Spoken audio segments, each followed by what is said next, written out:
Praise the Lord, family. I'm excited to be with you tonight.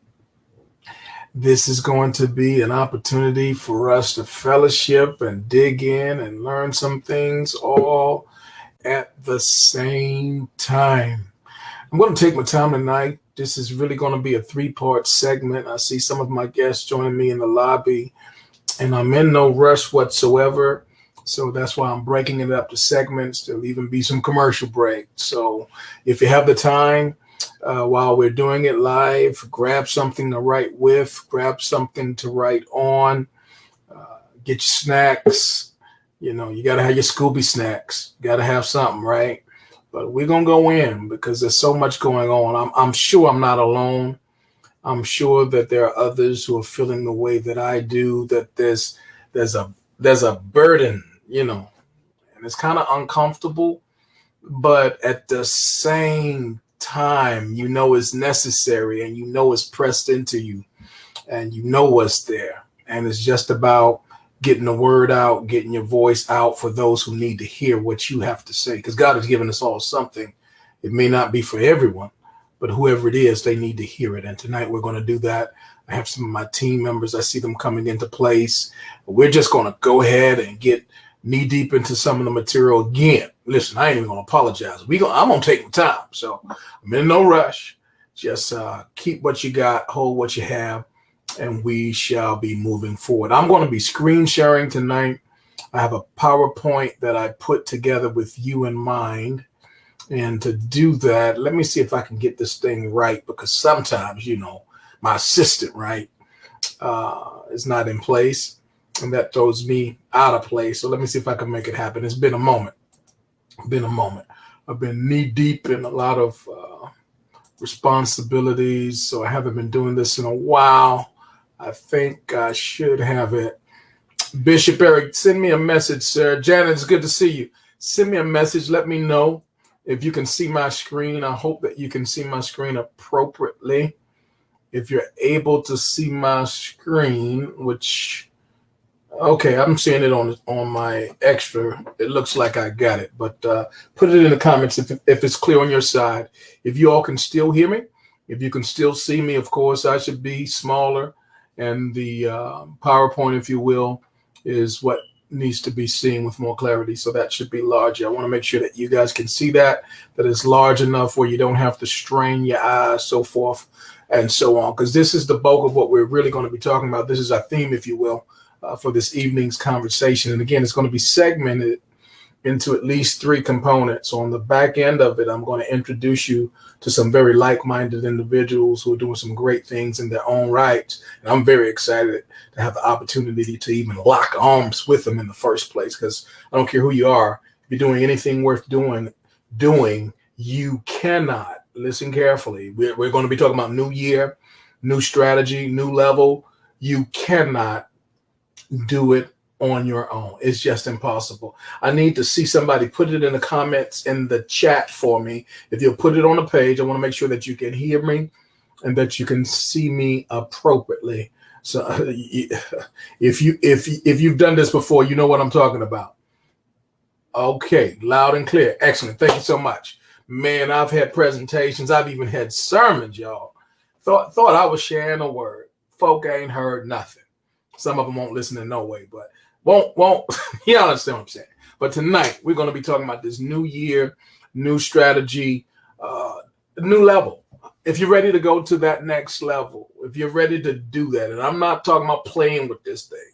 If there's a burden, if there's something very uncomfortable in you with where you are right now at this particular juncture in your life, if you know you were not meant to be where you are, and you must go further.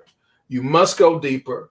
You must go higher. If you know that's a necessity, your new year, your new strategy, your new level, if that's real to you, if that's real talk, let me hear you in the comments. Let me hear you say new level. Put that in the comments. Thanks, Bishop. Thank you so much, sir. Put that in the comments. Put new level in the comments. Put new level in the comments. And we're going to talk about it from the perspective worldwide organization that I've partnered with. They have this slogan, a better life requires a better way. And I'm going to use that tonight, because if you're going to have a new year, and if you're going to devise a new strategy, if you're going to take your life to a new level, I believe that it will require such, that many of the things that we've done in the past, perhaps it worked. Perhaps it was successful enough to yield fruit that we needed, and the fruit that we received from it, you know, we're here today. It's okay, but it will not work to get us to the next level. This new year is going to require some new strategies, man. You better hear this. It's going to require some new thinking. The thinking from our past is not going to take us to what we need for the future. There's going to have to be a new mindset. There's going to have to be a transition. There's going to have to be a shift. And we're going to talk about some of those things matter-of-factly right here, right now. All right, I see Minister Lisa. Thank you, beloved. New level. Bishop Eric, man of God, Pastor Carmen, new level. Absolutely. I'm so honored to lock arms with each of you. So here we go. We're going to be talking about this thing. Let's go ahead and jump right in. First of all, I want to ask a question tonight. What's your ministry? What's your ministry? Somebody put that in the comments. What's your ministry? We're going to start there. And the reason I'm starting there, God has so blessed me to understand for my life personally, but not just for me personally. Many of those are with the same mindset. You begin to understand it's all about ministry, man. It's all about knowing that's the foundation. That's the purpose. That's the call that God put us on this planet for. Now, before I go too far in that, I got some splaining to do, right? Got some splaining to do. I want to make this very plain. Good to see you, Shonda. Thanks for chiming in. It's important that we understand this. I am not talking about what happens in the sanctuary by itself. It's not exclusive to that, but it is inclusive. It's so much broader. And in this COVID crisis and this condition we've been in all year of 2020, we should understand now more than ever, ministry was never a mandate that came from God to be restricted and bound to a sanctuary, to a physical location. It's so much less than what he called it to be. It'll never be great if it just happens in a sanctuary. It was never supposed to stop there. It was supposed to always go global. It was always supposed to change lives internationally. It was always supposed to connect not just city to city, state to state, nation to nation, but continent to continent. It was always for that. Ministry was never restricted to the sanctuary, to the congregation, to the denomination, no matter how great you think of whatever we're a part of. No, it's bigger than that, man. It's kingdom consciousness. If we have not begun to take at least the preliminary steps to step into this kingdom awareness, this kingdom consciousness at this time, Lord, help us. Lord, help us. I'm going to say it again. Lord, help us. What's your ministry? I want somebody to type that. Go ahead. Thank you, Minister Lisa. Type that into the comments. I want to know that you're with me, that you're tracking along. I can't hear you say amen. I can't hear anything. But I want to know, what's your ministry? I was going through some of my files. Now, y'all will see this backwards, but this is, I think this is just a copy of my original licensing. This is the certified Melford Keys, that's my full name, who has given evidence that God has called him into the gospel ministry. Now, this was 27 November in 1994. It's signed by my father in ministry, Pastor Clifton Phillips. He's with the Lord now. And at that time, the clerk of the church, Sister Ethel Jackson. We called her Mama Jackson. Man, Mama Jackson was fun. We had some fun with her. But the thing of it is that I learned at that time, and I know more than ever now, man, I don't care what's on the paper. The paper is really irrelevant. Some of us, the only calling, the only ministry we got is a piece of paper, a license, ordination of this, ordination of that. Some of us, we got collars, we got crosses, we got Bibles, we got languages of Hebrew, Greek, Chinese, Swahili. We got all that. But what's your ministry? Because you can have all that and still miss the whole boat. What's your ministry? It doesn't matter what's on paper. It doesn't matter whether you have degrees with ABCs, PhD. None of that really matters. What's your ministry? Because I don't care where you come from. I don't care where you are. The reality is God has given all of us. Somebody put that in the comments. God has given all of us a ministry. Your ministry is your service. Somebody said it was your rent that you pay for living, for being here. Well, that's one way to look at it, but it's your service. Again, not restricted to the sanctuary, not something you do because it's Sunday. Lord help us. I mean, we got folk, they think they're in ministry just because it's Sunday. No, if you ain't on it, if you're not in it on Monday, Tuesday, and all the other days, and you're doing it on Sunday, you really don't have a ministry. That's not what ministry is. What's your ministry? And I'm going to share something with you because, again, I'm going to take my time. I don't need to apologize. I already told you that. Take my time. But I really want to hear from you. What's your ministry? I'm going to share with you something that I'm extremely passionate about. God gave it to me as a strong component, strong element of my ministry, but it may not be yours. But I'm going to share it with you. And I'm going to tell you that in this season, more than ever, we need to know beyond a shadow of a doubt with clarity what our ministry is and what it isn't. Now, none of us can do everything, but all of us ought to be majoring in something. It ought to be something you major in, something you excel in. And we'll get to the point in just a moment when we talk about another element, but you need to have somebody in front of you. You need to have somebody locked on beside you, and you need to have somebody behind you. But what's your ministry? I'm not, okay, I got some in the comments. I'm seeing it here. Jamal, it's good to see you, man of God. Young brother, thanks for chiming in. What's your ministry, man? Because I want you to know you have one. What's your ministry? Minister Lisa, God has given us all a ministry. Absolutely. I want to hear from you. What's your ministry? Type it in. Don't be bashful.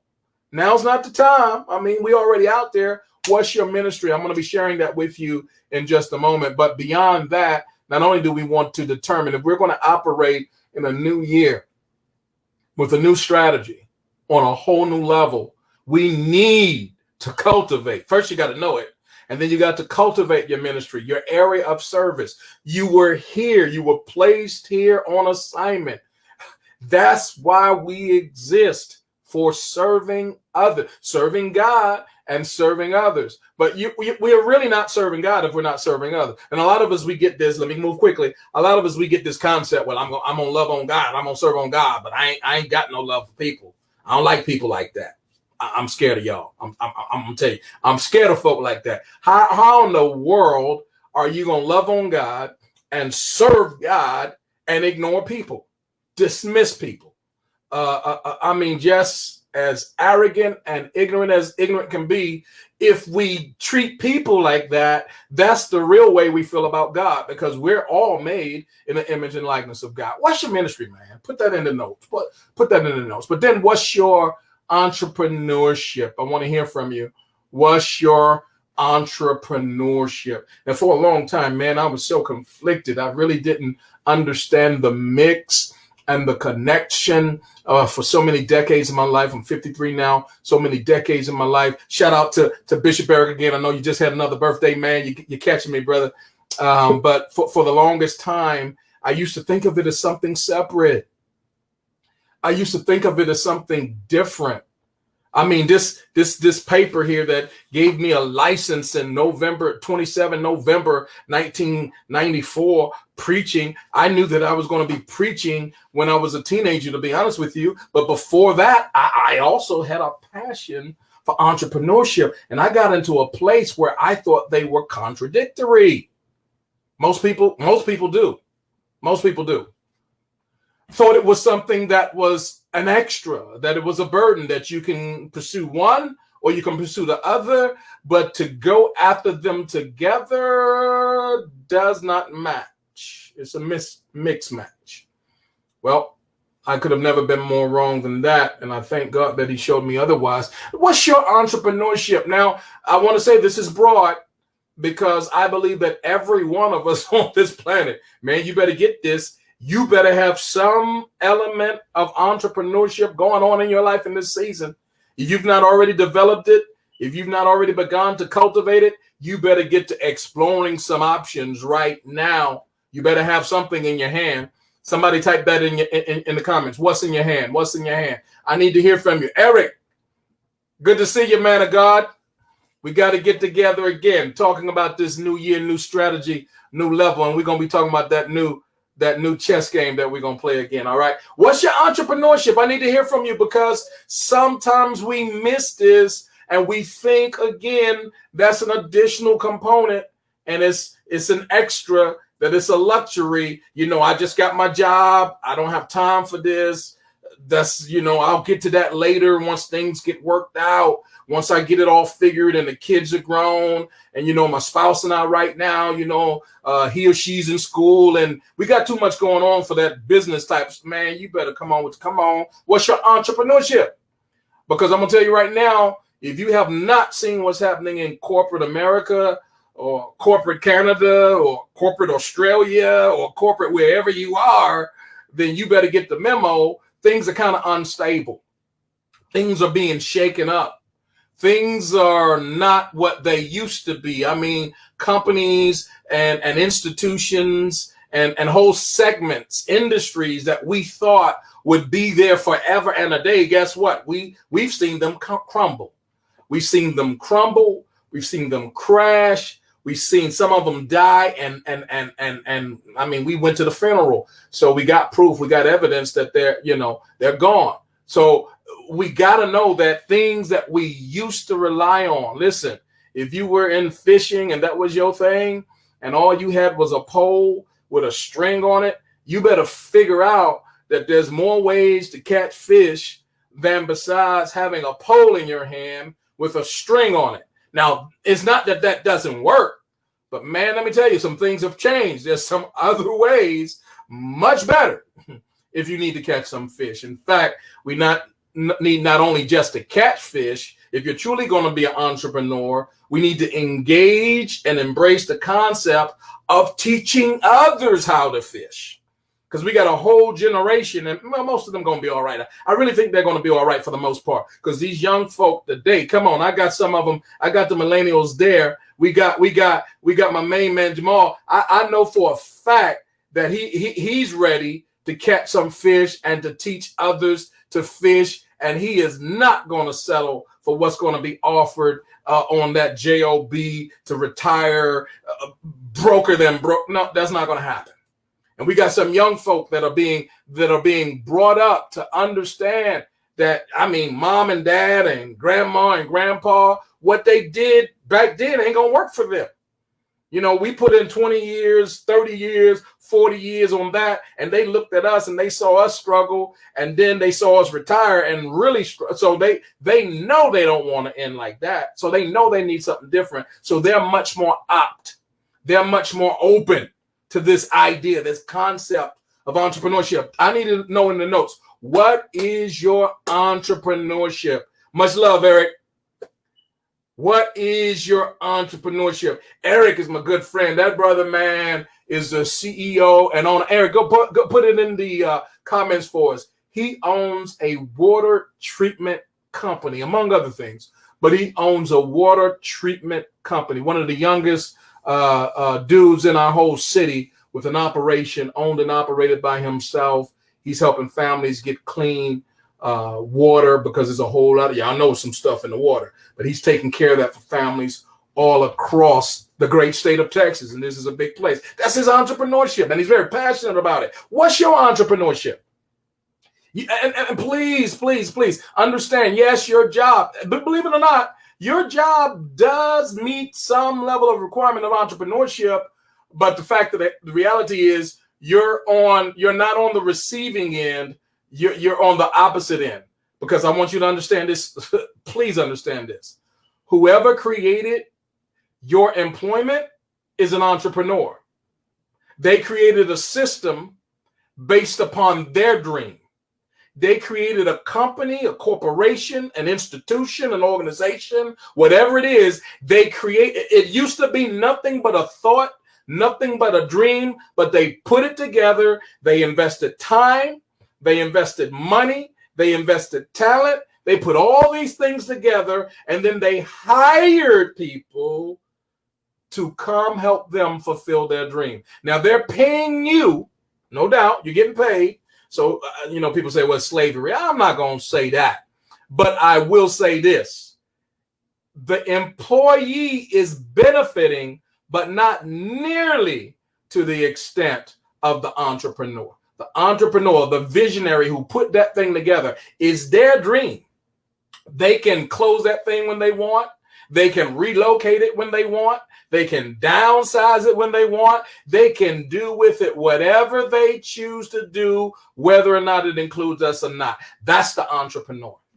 And you'll either be one or you'll work for one. What's your entrepreneurship? And I'm not saying there's anything wrong with working for an entrepreneur, but while you're working for an entrepreneur, if you're smart, you'll begin to use your talents, your skills, and your experiences to begin to say, what can I do with these things that I'm learning? At what point of the game am I going to be able to lay something down for myself according to my dream, according to my vision and the plans that God has given to me, so that I can then empower others? What's your entrepreneurship, man? I need to hear from you. There you go, E. Thanks for putting that out. Water purification treatment. And there's the website right there. Much love for you, brother. You know I ain't got nothing but love for you. What's your entrepreneurship? Let me just throw this at you as well. Entrepreneurship is as multifaceted as there are people. I mean, you'll never run out of. I mean, remember Dr. Miles Monroe? His memory is still strong. His vision is still burning. And one of the powerful things that he taught was that the wealthiest place, remember, on the planet, he told us, was the graveyard. Why was that? Because that's where the people went at the end of the line with all their dreams, with all their songs, with all their giftedness, with all their intentions of this, that, with all the vision is buried, is there. And we begin to understand that companies that could have existed, never existed. Opportunities that could have come to fruition. Do you know, I've heard people say, you'll never believe this. I had that idea. And they're looking at a commercial and they swear by God that that's something that I had. It came to me in a dream. It came to me in a vision. And that was 10 years ago. But I never, come on, y'all know anybody like that? Have you ever heard somebody? I've heard many people say stuff like that. And that was something that I had. And man, look at it. It's on television now. It's on radio now. It's on billboards now. Why? Because someone else, they took action. That's entrepreneurship. So it's not just an idea. I believe entrepreneurship is an idea. It's a concept. I believe it's a philosophy. It's a conviction of empowerment. It's not that disabling, crippling type of stuff where we just give people breadcrumbs and keep them at a level where they can barely sustain themselves, that they barely have anything left over, that they definitely don't have anything that they can pass on as an inheritance or as a legacy that we'll be talking about in a little bit later. So what's your entrepreneurship? Thirdly, let me ask you, we're going to go further. What's your leadership, man? Woman of God, I need to hear from you. What's your leadership? Because all of these aspects are very crucial. They're essential. If you're going to go to a new year, a new strategy, and you're going to get that new level of living, and I hope to God you do, I pray the favor of God all over your life, you're going to have to embrace leadership going and coming. It's going to have to cut us on all sides. We have to be those persons who are being led, and we have to be those persons who are leading others. We should always have some in front of us, and we should always have some behind us. When we find ourselves walking alone, we have escaped the empowering experience of leadership. What's your leadership? What is your leader? How are you making others better? How are others making you better? We know the scripture, iron sharpens iron. Who's the iron in your life? Who's the iron in your life? And then who are you iron for? You ought to be an iron man or an iron woman for someone. There ought to be some sparks flying some kind of way in your life. What's your leadership? What are you reading? What are you learning? How are you engaging to get better? Are you a sounding board to yourself only? There's safety in a multitude of counselors. But let me just also add this.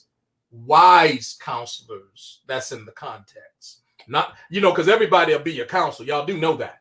Everybody will give you counsel. Everybody will give you opinion. Folk that ain't got 2 cents to rub together. I mean, they're loaded with ideas, stuff that they haven't done, stuff that they have no anything for, but they want to give you an opinion. That no, you don't want that counsel. When it talks about the word, that is, when it talks about their safety in the multitude of counsel, that's talking about wise counsel. That's the context. And that is what leadership is all about. It's about being surrounded. It's about that 360. It's about that surround sound experience where you are fully covered, because no matter if you go to the left, to the right, to the north, come on, somebody, it doesn't matter. You got somebody that you got a go-to person when you need some advice, you need some counsel in your life. In fact, they're going to let you know. But the same way you're surrounded by individuals like that, you need to be a part of the surround sound experience for someone else to be dropping nuggets in their ear, to be dropping nuggets in their, they're behind you, and there's no need for them to make the same mistakes. There's no need for them to figure it out. There's no need for them to go the long way. If the road is closed and you've already been led and you've been up that highway and that road is closed, why would you not, call back on the phone? We got cell phones, right? Why would you not call back and say, bruh, don't come this way? It's shut down. This whole thing is shut down. They got it. It's shut down. Why would you not do that? That's leadership. That's getting people to where they need to be, where they desire to be, where they have a calling to be because of your influence. It's your influence. What are you using your influence for? And how are others using their influence for you? It's not manipulation, not the negative kind anyway, because another thing we need to learn, that manipulate is not necessarily as negative as we've made it out to be. There is manipulation that's negative. There's manipulation that's positive. If you've ever had a massage, where are my massage people at? I want to know if you love massage. I love massages. If you ever get a massage, that's manipulation, y'all. And you can have a good massage. You can have a bad one, right? So leadership is like that. It's influence. And sometimes you can be around leaders who have ill agenda. They have negative motives. They're very selfish. They all they want to do, is get and hoard for themselves. They don't share anything. They'll share problems and burdens. They want you to help with that, but they won't share any rewards. That's not leaders. You don't want to be around. You don't want people like that surrounding you. You don't. You don't want to surround yourself with that. And just as importantly, or maybe even more importantly, you don't want to be that type of leader. What type of leader are you? I need to hear from you. What type of leader are you? What's your leadership? How do you, here's what it is. Leadership is amplifying the potential of other people. You're magnifying what they can do. You're helping them to accomplish more. They're accomplishing more. It's almost like you're there. You're the person that's working out with them, and you got them, and they're lifting a heavy weight, but you're with them, and you're giving them the encouragement, you're giving them the boost, you're giving them the knowledge of, hey, be careful, not to, you're giving them that guidance. That's what leadership is. What's your leadership? And we need it in all aspects of life. I mean, in the home, come on, y'all. We need it in a home. God Almighty. How many homes fall apart because there's no real leadership, no vision, no character, no love? And yes, love. Love is an element of leadership. How can you lead people and you don't love them? Save us, Lord Jesus, from leaders that don't love the people that follow. That we often have this culture where we just create a bunch of followers that we couldn't care about more than a hill of beans. They're just a number. We don't even want to know them, let alone. The problem is not just that we don't know them, because of course you can only know so many people once you get to a certain point. But the problem is not that we don't know them. The problem is we don't even want to. And the reason why we don't want to, you got a lot of folk, they got pieces of paper, they got degrees, they got experience, they got all but they don't even care. They really don't care. They really don't care. And you want to make sure, number one, you're not connecting and relying on leaders like that. But more importantly, man, don't you be a leader like that. Don't be that. Come on, somebody put that in the comments. I won't be that type of leader. I won't be that type of leader. What's your leadership, because a better life requires a better way, and everything is going to change one way or the other based upon the leaders involved. That's going to be one of the major influence. That's going to be the navigational system. That's going to be what's going to pull us through stuff that we wouldn't otherwise get through, the leaders. And not necessarily one person. In many cases, it's a core group with a certain mindset, a tribe of leaders, if you will. I really believe having a tribe, a family of leaders who can collaborate and come together in such a way. And one might be strong in this area, another in that area. And of course, you're going to have someone who's senior at some point. But the thing of it is, we got to work this thing together. What's your leadership? What's your leadership? Now, why should all of these elements connect? Talk to you. Pull up a chair, man. Pull up a chair. Why should all of these elements connect? It's important. I used to think that, again, it was three different things, but then God began to open my eyes and show me that it all goes together. When you separate your ministry, whatever your service is, for me, of course, pastoring, but I'm going to show you another area. In fact, I believe that really there are more pastors outside of congregations than there are inside of congregations. And I know that probably going to throw a lot of folk off and refute it. It doesn't matter. But the thing of it is, I believe there are more pastors outside of congregations than inside of congregations. What I mean by that is there's a pastoral work and calling required outside of the sanctuary. Once again, if that's your ministry, if you have the heart of a shepherd, the heart of a person who cares and watches over folk and does the role as it is in the scripture, then that's not always restricted. In fact, most of the time, it's not going to be restricted to what happens in the sanctuary. That might very well be in an office, in the marketplace, in other places. And maybe that's what you are. Maybe that's your ministry, but you haven't understood it yet. Maybe it's something that you thought it happened here at this place and it happened on those days. And you're missing the fact that this is a calling that goes far and beyond what we have accepted as a tradition. So you got to know that they are connected. Your ministry and your entrepreneurship. We're going to look at why should they be connected? How do they connect? In fact, I'm just going to show you a couple of ideas and concepts. It may be unique in your situation, in your scenario. I'm going to show you mine. But your ministry, your entrepreneurship, and your leadership. I believe that if we go to a new year, a new strategy, to a new level, that there's going to have to be a merge. There's going to have to be a coming together. There's going to have to be an alignment. The more unified, the straighter the line, all of those elements are working together, the more circular they are, the more they're, no break, the more continuity you see within this whole concept that I'm telling you about, the more likely we are as a group or as individuals to move to a new year with new strategies to new levels. So we're going to be talking about those concepts. Thank you, Pastor Carmen. I will not be that type of leader. I know that's right. I know you ain't. You don't go with that. Minister Lisa, I will not be that type of leader. I know you right about. So let's talk about how they all connect. I'm going to show you something, and I'm going to share with you a couple of screens.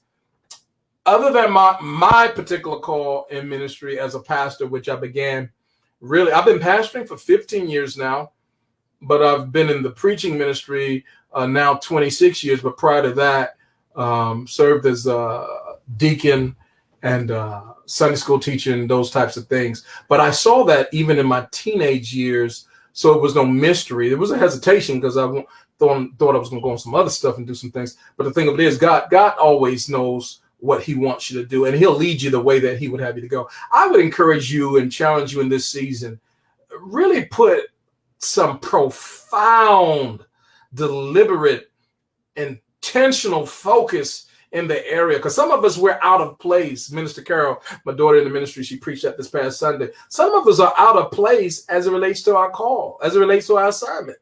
And I think that out of placeness, I'll call it, has caused much frustration, much harm at times, because here's I think I can't remember who it was, but they said if you love what you do, here's the quote, something like that. If you love what you do, you'll never work a day in your life. I believe that was either Zig Ziglar or someone of that sort of magnitude. It was something along those lines, but you get the point.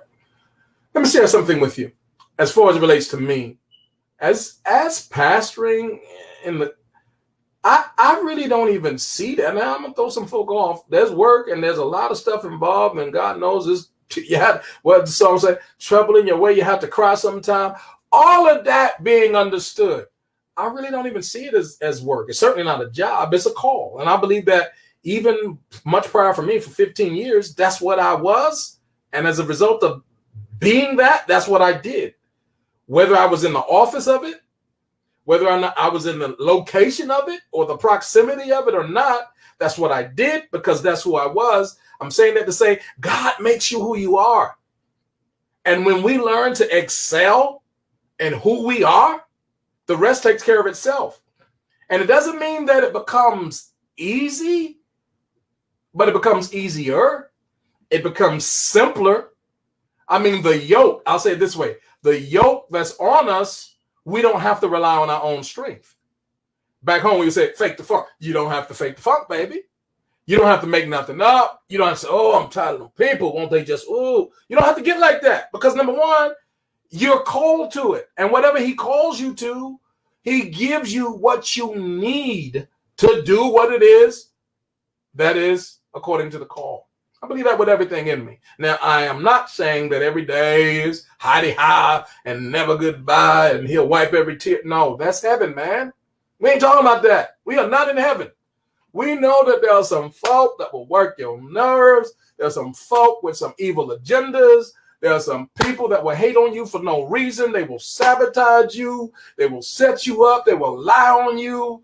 They will, man, we know all that. Been there, done that, t-shirts, hats, and all that. But still, there's a grace that God gives that he won't let you get to a point where you become joyless, where there's, you're all burnt out. I think a lot of us, we get in a space where it's something like burnout because maybe we have not fully understood the call, the assignment, and maybe we need to revisit some of that. And this is the time before we go into a new year to look at some things with a little more clarity. So ministry, pastoring, it's not what I do, it's who I am. And I'm not a pastor to everybody, thank God. Y'all wouldn't want me to be, but I'm not. I can't because he hasn't given me a grace to pastor everybody. But for the ones that he's called to my life, he's given me a grace for them. He's given me a word for them. He's given me something for them because that's the assignment. But another assignment I have is this one here. I'm very passionate about this. It goes way back into the years when I was way back when I had hair. In the military, my mom went home and she had a young man. In fact, she had two, but the first one that I met, I'm like, well, who that? She didn't tell me about that. And she had gone into foster care, which I really didn't know much about it at that time. And that was in the 80s. And Brooklyn, New York was in a crisis. A crack epidemic was taking place. And there were a lot of mothers who had gotten strung out, and these children were born with severe issues, and she was one of the champions, I'll call her that rose to the occasion and helped in that regard because there was a lot of talk about it, and I didn't know she was doing that. So she was the first person that I personally met that became a foster parent, and that had a big impact in my life. And when Kendra and I got married some 31 plus years ago, well before we got married, when we were just dating, we began to have conversation about the future and such. We were engaged, I guess, and talked about adopting and so forth and so on. Well, that didn't happen. Y'all know how it happens sometimes. You have something in your heart, but you put it on the back burner, put it on the back shelf. Y'all don't leave me out there by myself. Who knows what I'm talking about? You put it on the back shelf and you kind of, life starts happening. You start living and you just forget all about it. Well, fast forward, we got married 15 years later. We finally adopt our oldest daughter. And now we have not only her, but we have 3 beautiful grandchildren. Just spoke to a grandson the other day. Spoke to 2 of them. Didn't speak to the youngest. He's just over 1. He's walking now, praise God. He's a little chunky. He was a little late on that walk. But The thing of it is, spoke to him on his 9th birthday. And the marvel is this, that all came about not as a result of just Kendra and I. It came as a result of a seed that was planted by my mom some 35 years ago, somewhere in that neighborhood. So what's the moral of this story? I found a passion that goes just into my young adulthood, into my early 19, 20, 21 time frame that was sold by my mom. And I'm saying that to say this, maybe you have something in you. There was a seed sown that God wanted to literally cultivate in your life. And it's something that probably has a ministry for you. And maybe you neglected it like I did for 15 plus years. Well, now I'm quite passionate about it, and I have some responsibilities in this area for the state of Texas and the city of San Antonio. And we've put some things together. And one of the things we do in a shelter in particular, it's called the Bridge. This is an emergency shelter for children. And in this particular emergency shelter, we've not been able to go. We were going Tuesdays to minister to the kids. Now, mind you, every single time we go to minister to the kids, guess what happens?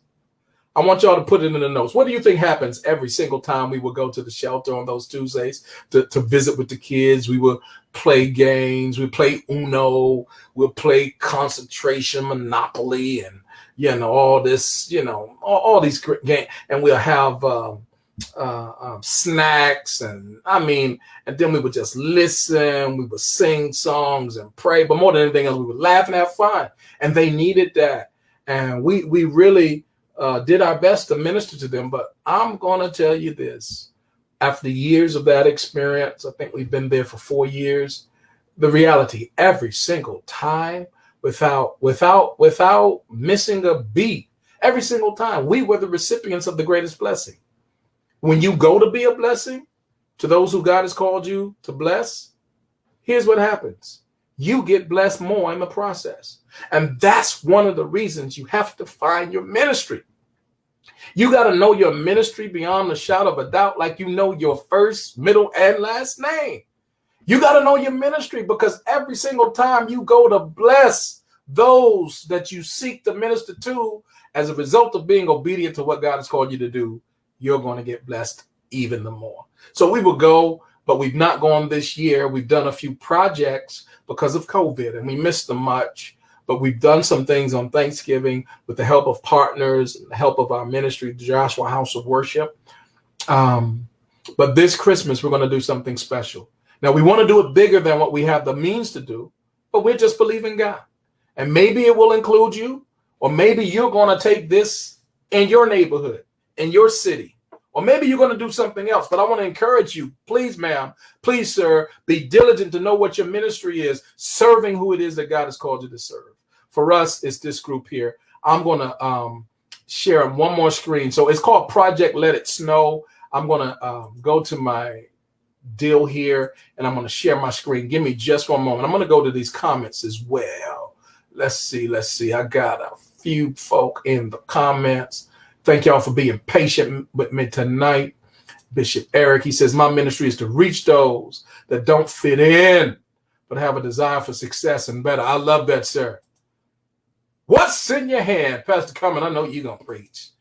Coach Tanya, she says, amen. Minister Lisa says, God has given all of us a ministry. Jamal says, what's your ministry? I want to hear back from Jamal. What's your ministry? My main man, Eric, he says, water purification treatment. I want y'all to go to that website. Y'all give them some love, give them a comment, leave some information there. Find a need for humanity, develop a solution, fall in love with people, make your dreams a reality. Don't need to be great to start, but you need to start to be great. Couldn't have said it any better than that, my man. Minister Lisa, I will not be that type of leader. Pastor Carmen, I will not be that type of leader. I know y'all right. Let me go ahead and share this screen with you. Give me just one moment to do this. I'm going to call this up. I want to make sure I get it right, because sometimes I don't. Let's see here.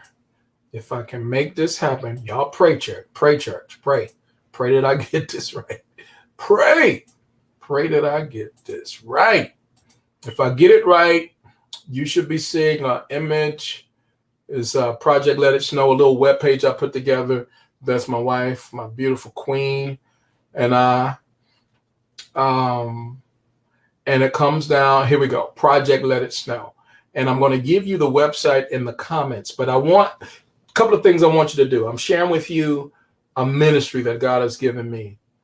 And I know that it is the community of those that I'm connected to that allows for the things that are being done to be done. And I know we're only scratching the surface. But I'm sharing this with you, not just for that.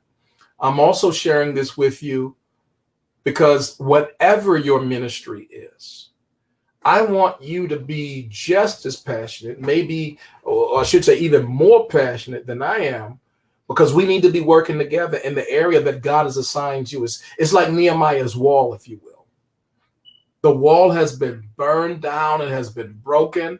And if we work together and we're unified, we can rebuild everything God wants rebuilt, and it'll be better the next time. But you've got to know what your ministry is, and we got to get connected. For us, is this right here. When you see faces like that, now I haven't met these beautiful angels. This is an image that was submitted to us by the state of Texas, because we're not able to share the pictures of those that we serve because of privacy purposes. But when I tell you, when you meet those young persons, and we can't give names and all of that thing, and you got to understand that, but when you meet them, it's life-changing. So let me just go through some of this. Project Let It Snow.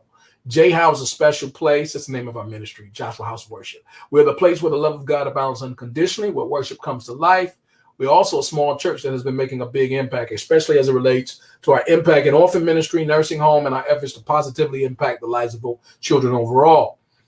This Christmas, our endeavor is to wrap our love around 11 beautiful children whose lives have been disrupted and have been temporarily placed in an emergency shelter, where we have established relationship to serve for the past 4 years. This year, due to COVID, we have not been allowed to go on site as we have in the past, but we surely want to end this year with giving the children a Christmas experience that will sow a seed of love into their lives, to remind them that they have not been forgotten, and that they are precious human beings that matters much. We hope that you will help us to ensure that each of the 11 children receive a Christmas bag that is filled with the following items. We want to make sure that they all get the generic gift cards. There's my dad. We want to make sure that they get personal letters addressed to them by name. It's something when someone writes your name on something, especially as a child. We want to make sure they all get a personal gift, toiletries, socks, and a blanket. We have one of our dear members. Shout out to Sister Georgia Washington. She's already made. She does this by hand, y'all. This is a gift. This is her ministry. She makes quilts and blankets and things by hand. She's already put them together. So we're very excited that they will receive, all of them will receive a blanket. We want to put these care bags, these care gifts together for each of those 11. I'll share some more with you, some more personal with it, but give me a moment just to read this. We need to make sure that we all have the gifts in place Wednesday the 16th, so that the staff members at the shelter will have the gifts in time to do their scheduled wrapping of all the gifts. Below, you'll find the exact info that was sent to us on each child. There may be other children brought to the shelter afterwards that we do not have the information on as of yet. Stay posted. So let me just share this with you. Alejandro is 15 years young. And here's his information here. So when you go to the site, which I'll give you all, you'll see this information on Alejandro. Alexia is 16. Can you imagine what they're going through at this time? That when you've been removed from a household because of whatever the turbulence, whatever the dysfunction, whatever the harm has been placed upon you, in a lot of cases, it's the only home, the only family you've ever known. So you're quite partial. That's home. Sometimes you'll be amazed that they want to go back home, even when it's not a safe place. And the state has to do what the state has to do. Please understand that. But it's hard on those kids. They go through PTSD, post-traumatic stress disorder. They go through depression. Some of them become suicidal. The self-esteem crashes. Many of them get involved in all kinds of things, from drugs, alcohol, promiscuity. Some of them get into human trafficking. You will be amazed at the stories of these children. Alexia is 16. Cassius is 17 years young. Where were you when you were 17? What were you doing? What were the biggest problems you were dealing with when you were 17? Griselda's 15. And look at her list here. Just simple stuff. It doesn't take a lot to put a smile on their face, to give them something, to let them know, man, you're not by yourself. You got folk that's praying for you. You don't even know who they are, but they're praying for you. They're covering you. They're loving you. They're believing in you. They're rooting for you. They're cheering for you. When we write that and when we show that and when we give that, there's no way in the world it's not going to make a difference. Elizabeth is 16. Jenna is 16. Remember when you were 16? Do you have a daughter that's 16? Jesus is 15. Loves football. Kansas. Come on here. Kaylee is 14, man. 14 years young. Want some pajamas, some PJs. When they leave home, a lot of times they're walking into the shelter with a garbage bag.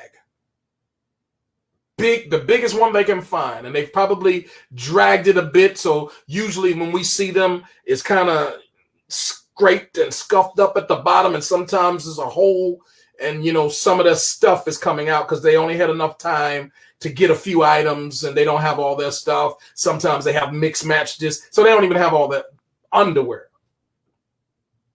I hope you feel what I'm saying. Kaylee's 14. Lainey is 14. Tiara is 16. Diamond is 13. And then we'll go to Project Let It Snow some more. See, we're going to, as a ministry, we're committing to take care of all 11. But if we had the resources, we would do so much more. And I shouldn't say if, because I know that God is going to provide. And that's one of the reasons I'm sharing this. Project Let It Snow and Project Let It Snow some more. Why do you want to snow some more? Because there are other kids, young adults, who are right next to them. And there's another a partner shelter, because when they age out of the system, many of them, they're put in an emergency system. They can only stay up to 6 months. And some of them, they never get adopted. They never get foster parents. So they live the rest of their adolescence inside of an emergency shelter or something of that sort. And then they begin to age out. And many of them age out they age out right to the streets, y'all. Right to the streets. And you know what's waiting for them on the streets. You know what's calling their name in the streets. Can't tell you how many times we've witnessed some of them leave the safety of the shelter because they heard the call of the streets. And it's very attractive. It looks very appealing. It looks very worthy to be out there on the streets because it looks fun. But what does a 14, 15, 16, or even 17 or 18-year-old need to do on the streets? What's good going to come out on the streets? And what happens if we don't catch them at the right age, and if we don't get them into a transitional living program that's going to take care of their needs and help them to make because remember, in their formative years, if they were disrupted, they didn't learn the things that they were supposed to learn. They didn't get the mentoring. They didn't get the coaching. They didn't get the home training. All of that is absent. Their school and their education was probably jacked up, so they're behind on their reading. It's not that they're not smart, because they could be smart as a whip, but they didn't have the disciplines because their life, the flow of everything was disrupted. So as a result, here they are now, and they don't have a lot of the skills that you would think that they're 18, they're 19, they're 20, they're 21, 22, 23, 24. You would think that you're talking to somebody who would know these things by now. But the reality is, in their formative years, there's just chunks of time that was snatched away from them in their innocence. And as a result, they're missing. They're broken, they're hurting, they're wounded, and they're on their way to starting the cycle all over again. By now, they'll be having children. And usually you find this principle. We reproduce. Everything reproduces after its own kind. You can't take anything further than you are yourself. And over again, we just see it like a revolving door. But in this project, let us know some more as God provides. Not only are we going to take care of the 11, we're going to take care of some of those in the 18 to 24 year category. And I'm not going to read through that, but we have about another dozen or so men and women in that age group there as well. So if you'll go to this website, this web page, we'll put it in the notes. You'll be able to literally be a blessing in our ministry. Now, let me tell you something. This is tied in to everything that I'm sharing as it relates to not just ministry, but entrepreneurship. Because when entrepreneurs and visionaries get together and we use our platform, we use our leadership, we use our voice to meet the needs of those that we're supposed to be covering in the first place, I believe miracles happen. I believe lives begin to change in a way that God always intended for it to happen. And that these are the connections, I call them divine connections, that God is very much wanting to happen in 2021. So I'm going to go further. Let me go ahead and bring up this PowerPoint one more again. Give me just one moment. Let me know if this is making sense to anybody. Go ahead and put it in the comments. If it's making sense to you, let me know. I need to hear from you. Let me know if it's making sense to you. Let me know if it's making sense to you. So what I'm going to do now, I'm going to give you some principles, and I got my guests in the lobby. I don't want to keep them too much longer, but I want to make sure I cover some of these principles, and we'll be hashing this stuff out as well. These are principles from the Ministry, Entrepreneurship, and Leadership Connection. We've been reading at our church, Joshua House of Worship. If you haven't read this yet, it's our second time going through officially. I've gone through it 3 times personally, and I can't get enough of it. It is so powerful, the precepts. You should get this and really study it and use it. But I'm just going to share with you just a couple of the nuggets that I know for a fact, if you take them to heart, you take them serious, man, this new year, you're going to have some new strategies, and you sure enough, you'll be going to a new level as we implement these things. Now, I'm not talking about just reading it just to hear it, because if we hear, I don't care what it is, if you just hear the word and you don't do what it is that you heard, then you've wasted nothing but time. But if you take what it is you hear, and even if it's just the grain, the size of a mustard seed, you'll be able to move mountains. So here's the first principle. He says, and this is Mark Batterson in the book Chase the Line. He said, most people believe God is real, but few people actually live like it. The result is a widening gap between their theology and their reality. Isn't that the truth? Everybody want to talk about what they believe, when the reality is you really don't even have to say much about what you believe. Not a whole lot, because what we believe will show up in how we live. He says few people actually live like it, and there's a gap between our theology and our reality. Can you put that in the comments? I'm closing the gap. Type that in the comments real quick for me. Type it in the comments. I'm closing the gap. What gap? The gap between your theology and your reality. Because if you're going to go into this new year and you're going to implement a new strategy and you desire a new level, you got to close the gap between what you say you believe and what it is you do. If you're going to do the thing. And do it because you really believe it. And if you don't believe it, just leave it alone. Just leave it where it is. Ain't no need to talk about it. Ain't no need to, theorize. And we got too much theory going on. We need much more practicality. He gives us another principle. He says, if you're looking for an excuse, you'll always find one. How many of y'all know that to be the truth? If you're looking for an excuse, you'll always find one. If you're looking for an opportunity, you'll always find one. Lion chasers have an eye for an opportunity. Do you have an eye for an opportunity? Or do you have a mind for an excuse? Do you have an eye for an opportunity, or do you have an eye for an excuse? Are you always looking? Which one are you looking for? The excuse or the opportunity? Because they're both there. And depending upon what you desire the most, that's the one we'll find. He says this, Pastor Mark Batterson, he says, we don't die when our hearts stop beating with blood. We die when our hearts stop beating with purpose and dreams for which we were born. I'm very intentional. I mean, most of us, not all, but most of us, I mean, if we got all this time behind us, that means we have much less time in front of us. We don't have no time to be wasting. And we want to make sure, listen, we want to make sure that we die empty, not full. We do not want to go to the grave with all these intentions, all these would-have, could-have, should-haves. Man, you don't want to have that conversation while the oxygen and the blood. No, man. You want to have, Lord, I'm ready. And you can only have that when you have that conversation, when you call your name. You can only have that, Lord, I'm ready, in your heart if you've been true, walking in your purpose. He says, we don't die when our heart stops beating with blood. We die when our heart stops beating with purpose and dreams for which we were born. It's not just our sin, he says, that we need to repent of. He says, it's our small dreams.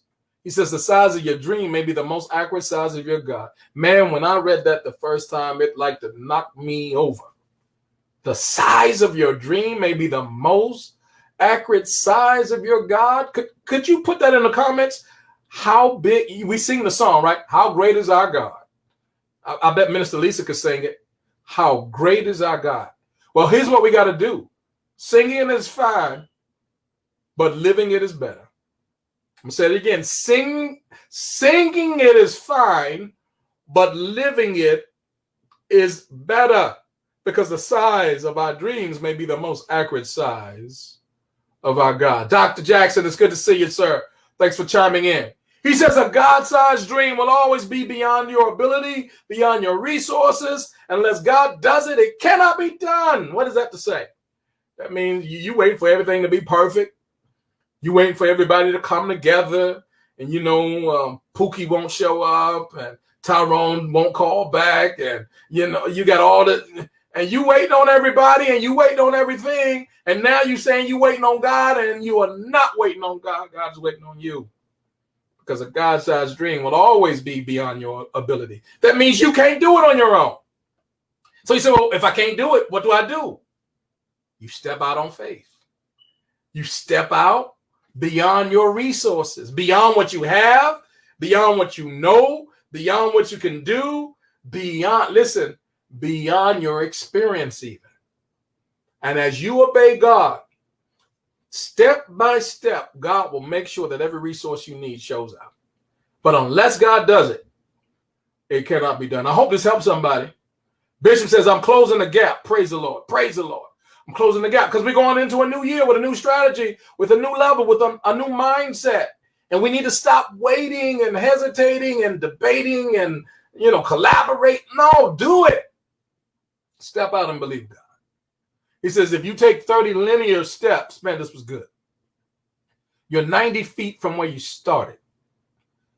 But if you take 30 exponential steps, you've circled the earth 26 times. He said, faith isn't linear. Faith is exponential. I want to hear from you. Say faith, put that in the comments. Faith is exponential. Faith is exponential. Y'all know exponents, don't you? I wasn't a math whiz, still not, but I understand this.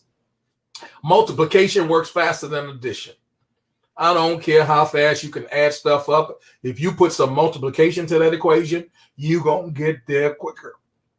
And that exponent, when you take a number and you take it to the whatever power or whatever exponent you're using, that is the quickest way to get somewhere. And if you see, even if it's doubling, if you just take any number and you double that number 30 times, my God, it won't even resemble what you started with, because that's exponential. And that's how life is for us when we obey God. When we obey God, we're stepping out on faith. We're not stepping out on what we see, because faith isn't linear. Faith is exponential. And we're taking steps, and we can do it in one or two ways. We can line that thing out in the linear. That means we see everything, and then we see another thing to do. So we take the next step, and every time we see it, we take it. Man, you'll be you'll be 100 years old before you get anywhere like that. But if you dare to believe God, you better hear me.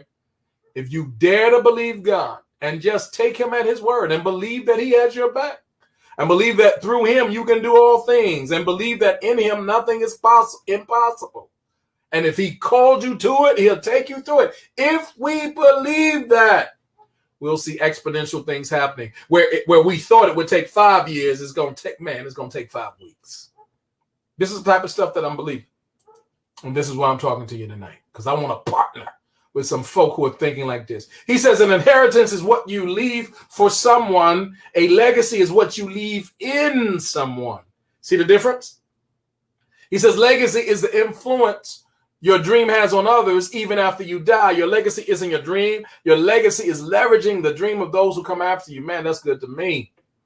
What is life going to look like after you go on? We know what it looks like while you're here. But what will it look like in your absence? What will it look like when you're dead and off the scene? Will you have left things in such tact? Will you have left such an exponential impact in the hearts and the lives of those who know you that their lives have multiplied to a whole new level, or they still barely barely adding and subtracting and trying to put one foot in front of the other? An inheritance is what you leave for someone. A legacy is what you leave in someone. Now, I believe you need both of them, but make sure you get the latter because that's greater.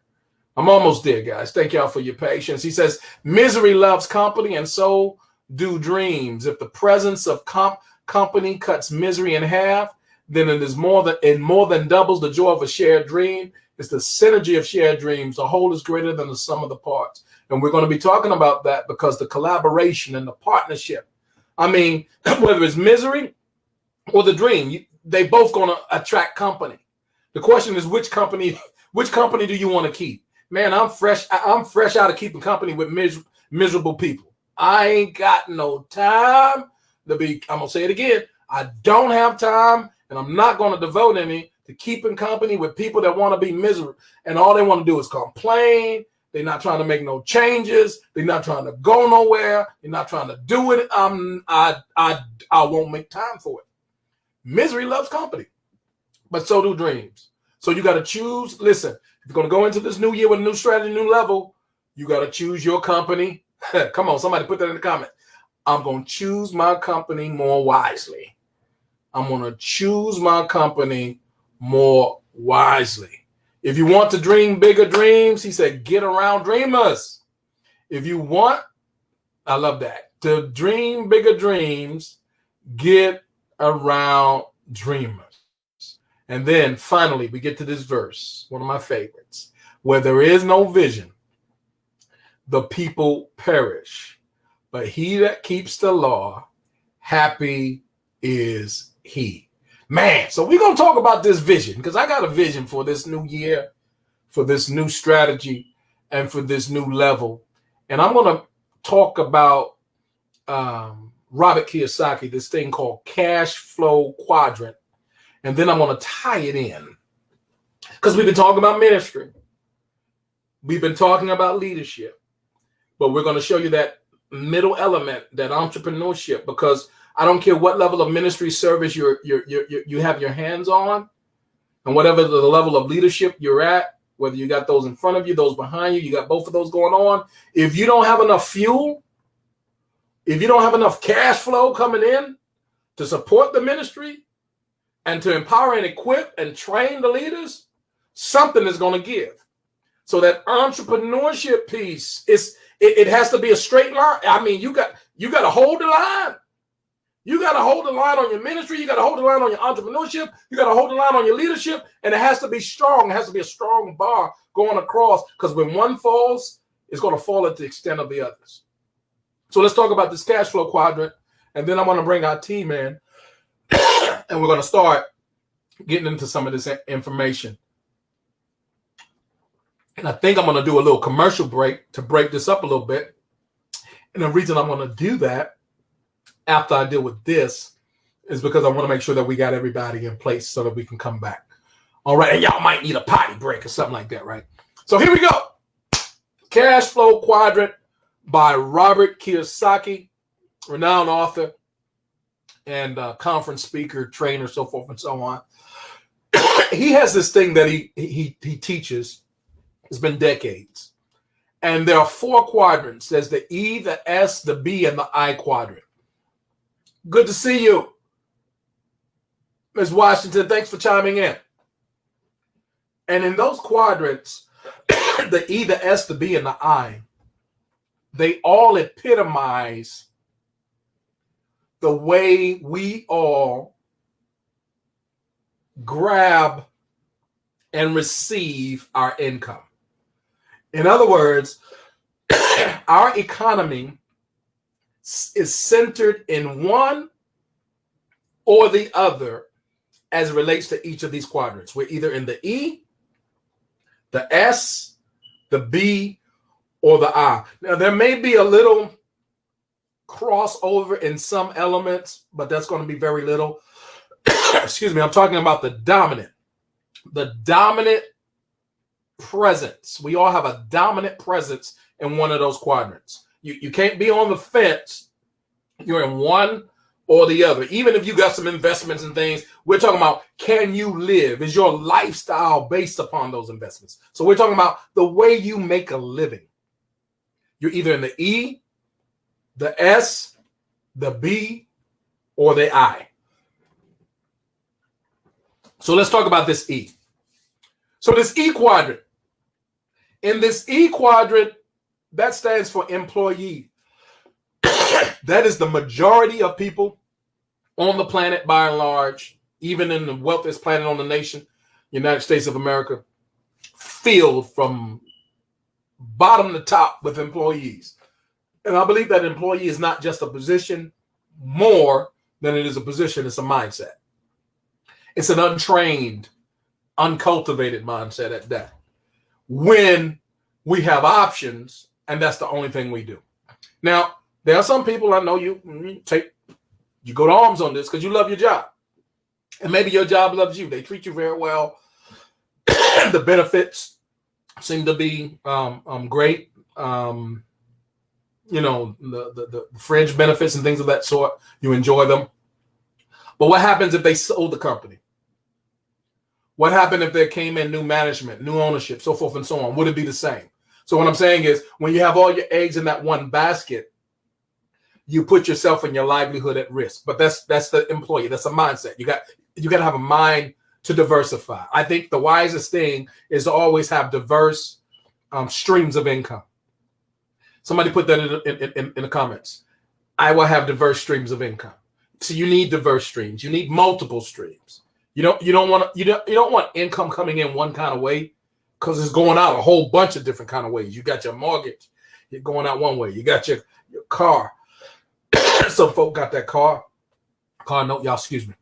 You got your utilities. You got your insurance for the car and the house. And come on here. Y'all know what I'm talking about. We got the cable. We got the internet. We got the phone. Those all the way. I mean, it's going out all kind of ways. So if it's going out all those different kind of ways, why is it only coming in one way and you satisfied with it? You need to have diverse, multiple streams of income. Now, it's not going to happen overnight. And this is not a lottery. And this is not, a dice game or your card game. Come on, respect for the card players. But still, you got to have solid methods that are legal, that are moral, that are ethical, and that I would even say sustainable. Something that's sustainable, because sometimes people can get involved with stuff, but it's not even sustainable. It's not even something that the lifespan of it is going to crumble. It's not. So why even get involved? So the employee mindset. So you get offered a job, you get a salary, or you get an hourly wage. You get paid maybe weekly, bi-weekly, monthly, whatever the case is. But this is what you need to know. As an employee, you are subject to the highest level of taxation possible.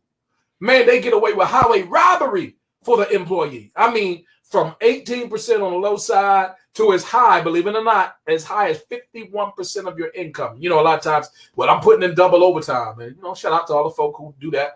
And, I'm putting in triple. I know people who work triple, and they make a lot of money. But here's what you don't know. A lot of people don't know. When you're getting that rate, double and triple, look at the tax rate that you're paying on it. You can pay as high as 51%. In other words, half of what you're earning, you're not even keeping. It's going to the government. And that's because the laws were made, listen, not really to make you wealthy, but to make wealth for the visionary, for the CEO, for the entrepreneur that owns that business and the employee works for them. So that's the E. And you get possible benefits for Social Security and all that. We know about that. We don't know how long that's going to last, though. You have to work on demand. If they don't need you anymore, pretty much you're history. And that's the mystery. So that's the employee. And then you got the S quadrant. The S quadrant, you're self-employed. You're probably the individual. You were watching all these interactions. You're like, you know what? I'm about through. I about had enough. I'm going to start my own thing. I've been watching this thing for 5 years, 10 years. I do it better. They don't pay me what I'm worth. I'm going to make it happen myself. Shout out to all the folk that are out there making it on their own. That's your hustle. That's your thing. You put that bakery together.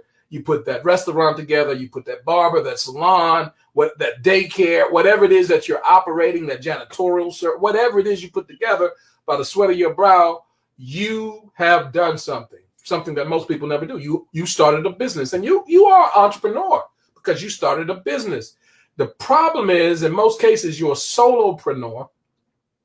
And Robert Kiyosaki teaches that means you own the job. It's still almost a job, even though you're the owner, but you're tied to it. You're strapped to it. You don't have a lot of leverage because you're making, in most cases, more money. And because of the tax laws, you're keeping more money, but you got more responsibility. Why do you have more responsibility? Because now not only are you responsible for yourself, but you're responsible for everyone else under you, and you're also responsible for the administration. Sometimes people are very gifted. This is important. Very gifted at the trade side of a business, whatever that business is. The skill side. You're very gifted, and you can do that thing with your eyes closed. I hope y'all know what I'm talking about. I mean, you are so gifted. You do it better than everybody in your city. I mean, if y'all had a contest in your city, you would be number one because you're the best at it. That's your trade. You know it. But just because you're good at the trade, it doesn't necessarily, or the skill set, it doesn't necessarily mean that if you took that same trade and started a business, that you would be number one as it relates to administering that business, running that business. Because administration is one thing and operational skill set is another. I hope that's making sense. So you own the job, you own the profession, you're paying your own salary. And you're taking care of all the personal payroll for everyone else, the corporate tax. You got to create the retirement benefits if there are some. It's so many things in response. And then if someone doesn't show up, guess who's covering the extra shift? You understand what I'm saying? Y'all know what I'm talking about. I've done this before. You've probably done it before. I mean, they don't show up. I remember when we started a car wash. I mean, it was a mobile car wash just 20 years ago. Man, folk won't showing up on certain days. I've been like, we got appointments made and we done went out and made all, and then folk, guess who was washing the cars? You understand what I'm saying? So the thing of it is, when you are in this S quadrant, you're making more money, but in most cases you have much less time. You in fact have less time than you had when you were in the E quadrant, even though you're making more money. And making more money is good, but if you ain't got the time to enjoy it, what do you really have? Thus, we have the B quadrant. And in the B quadrant, come on here, Pastor Carmen. In the B quadrant, this is the business owner. And I like this. Now, this is kind of diverse as well because, you got franchises, you got all kind of different levels of corporations and things of that sort. But you also have my favorite, which is direct sales.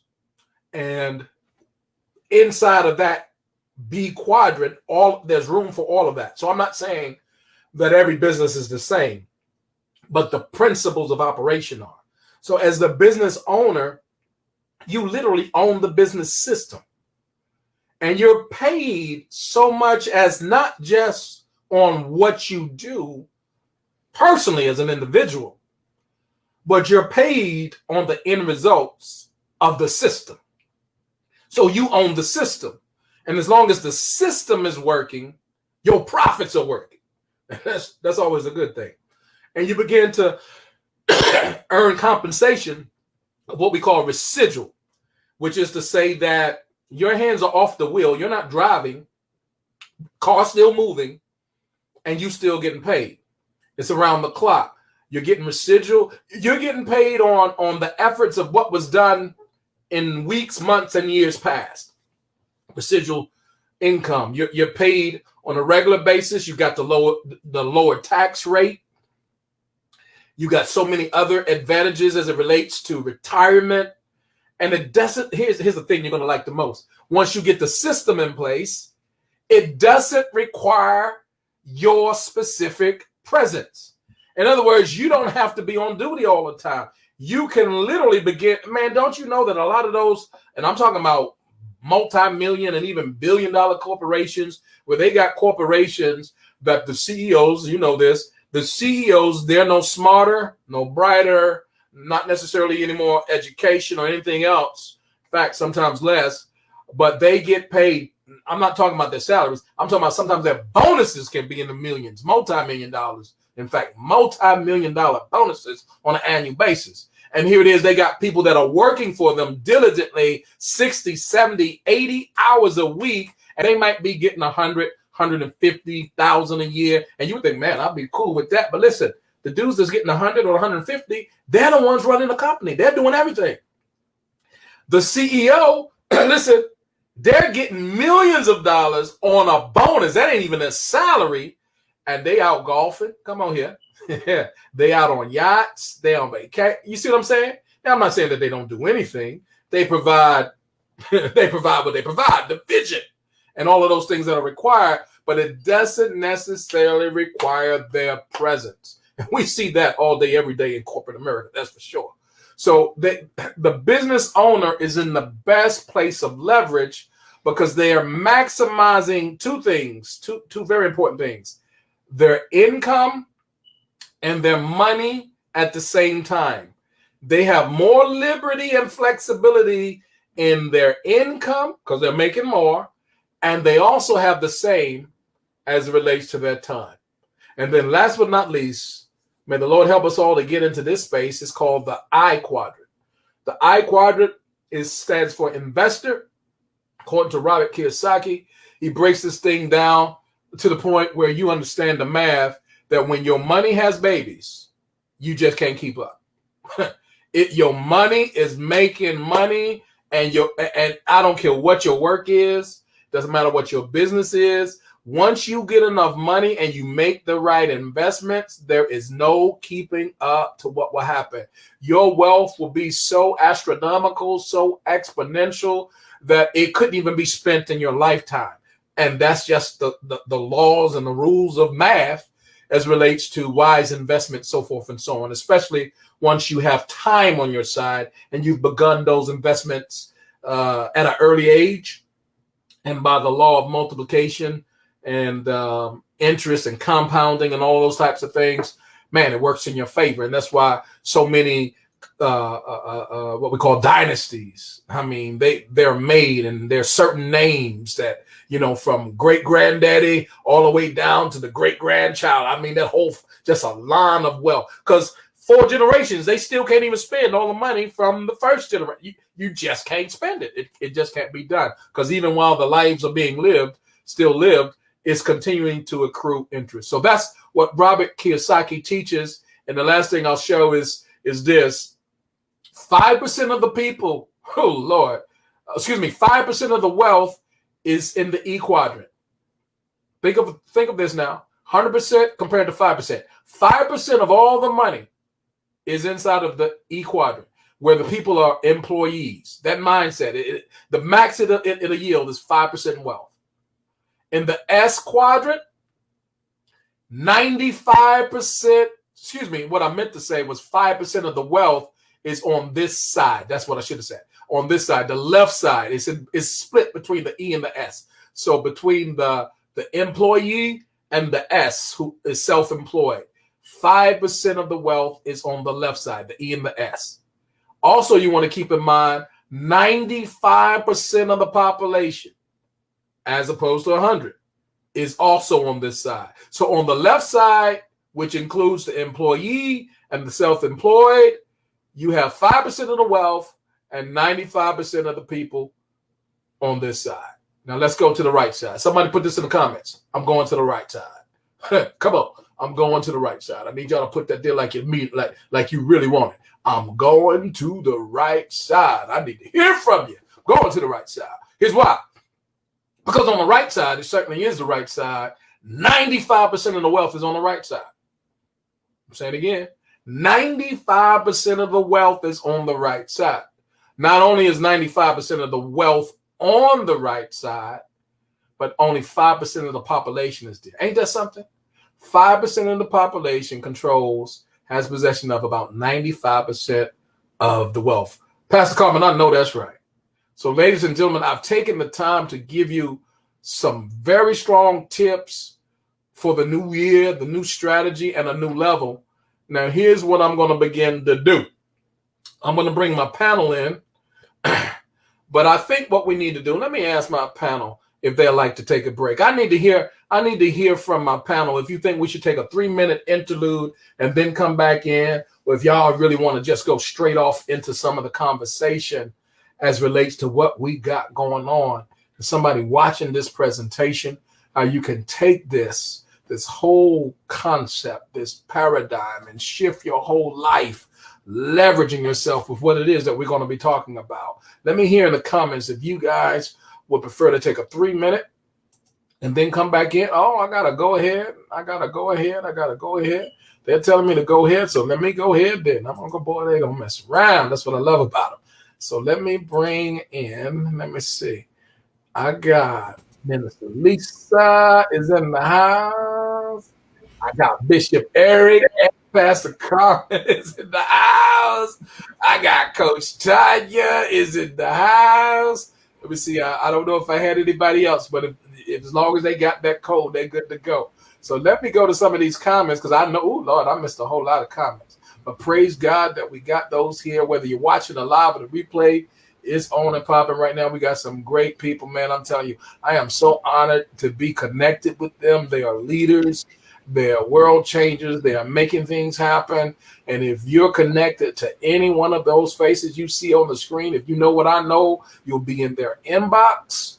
You'll be, man, listen, I don't know if you Snapchat, tweet, Signal. I don't know what you do, but you need to call them. You need to get in touch with them because we got some stuff that's sure enough making some things happen. Family, how are y'all this evening? Yeah. Hey, family. All right. Listen, let's just recap a little bit. Out of all the things that were shared, what stands out for you the most so far? Oh, man. Well, I'll go first. The most that stands out to me is the fact that we can't just keep relying on somebody else to do something for us. We got to do it ourselves. Mm-hmm. Life is going to continue happening to us. We got to keep on pushing. Like the song say, got to keep on pushing. Come on. We got to push. I love it. I love it.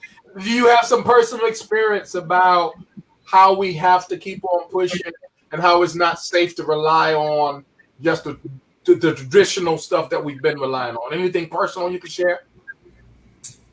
Oh, yeah, because with my situation, things continuously happen. I mean, I buried a son, but you know, I can't stop living. I can't get stuck, what I'm trying to say.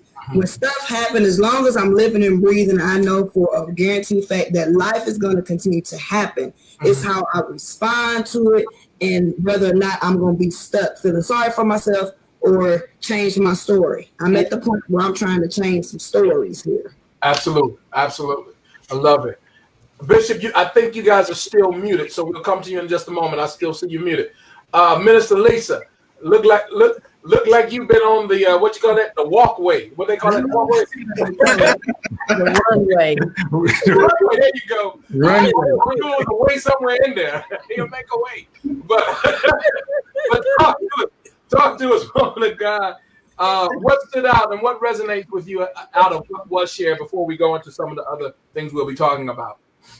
Well, one of the things that really stood out for me was the quote that you quoted, where it said, "Most people believe God is real, but few people live like it." Yes.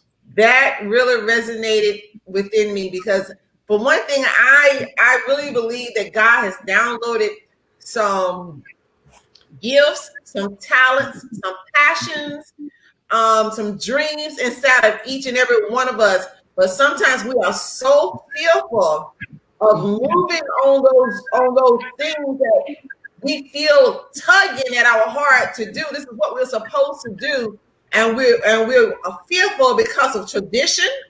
Yes. Because tradition and man's doctrines. Yes. We're afraid of what people are going to say because what we're feeling or what we feel God pulling us towards is sort of out of their norm. Yeah. A mixed match.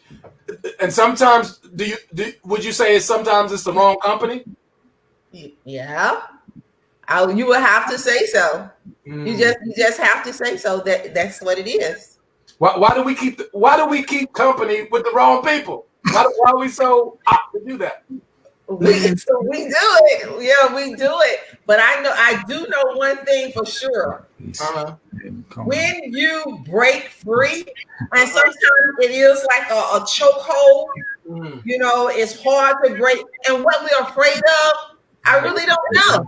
I don't know what holds us there. But once because when it's pulling you, you're going to be frustrated. Your spirit's going to be frustrated. You're not going to be satisfied until you move on it. And once you do move on it and you break through and you break free, it's the greatest freedom in the world. My. That's good to me. Bishop Eric, Pastor Carmen. Oh, yeah. Can you hear me?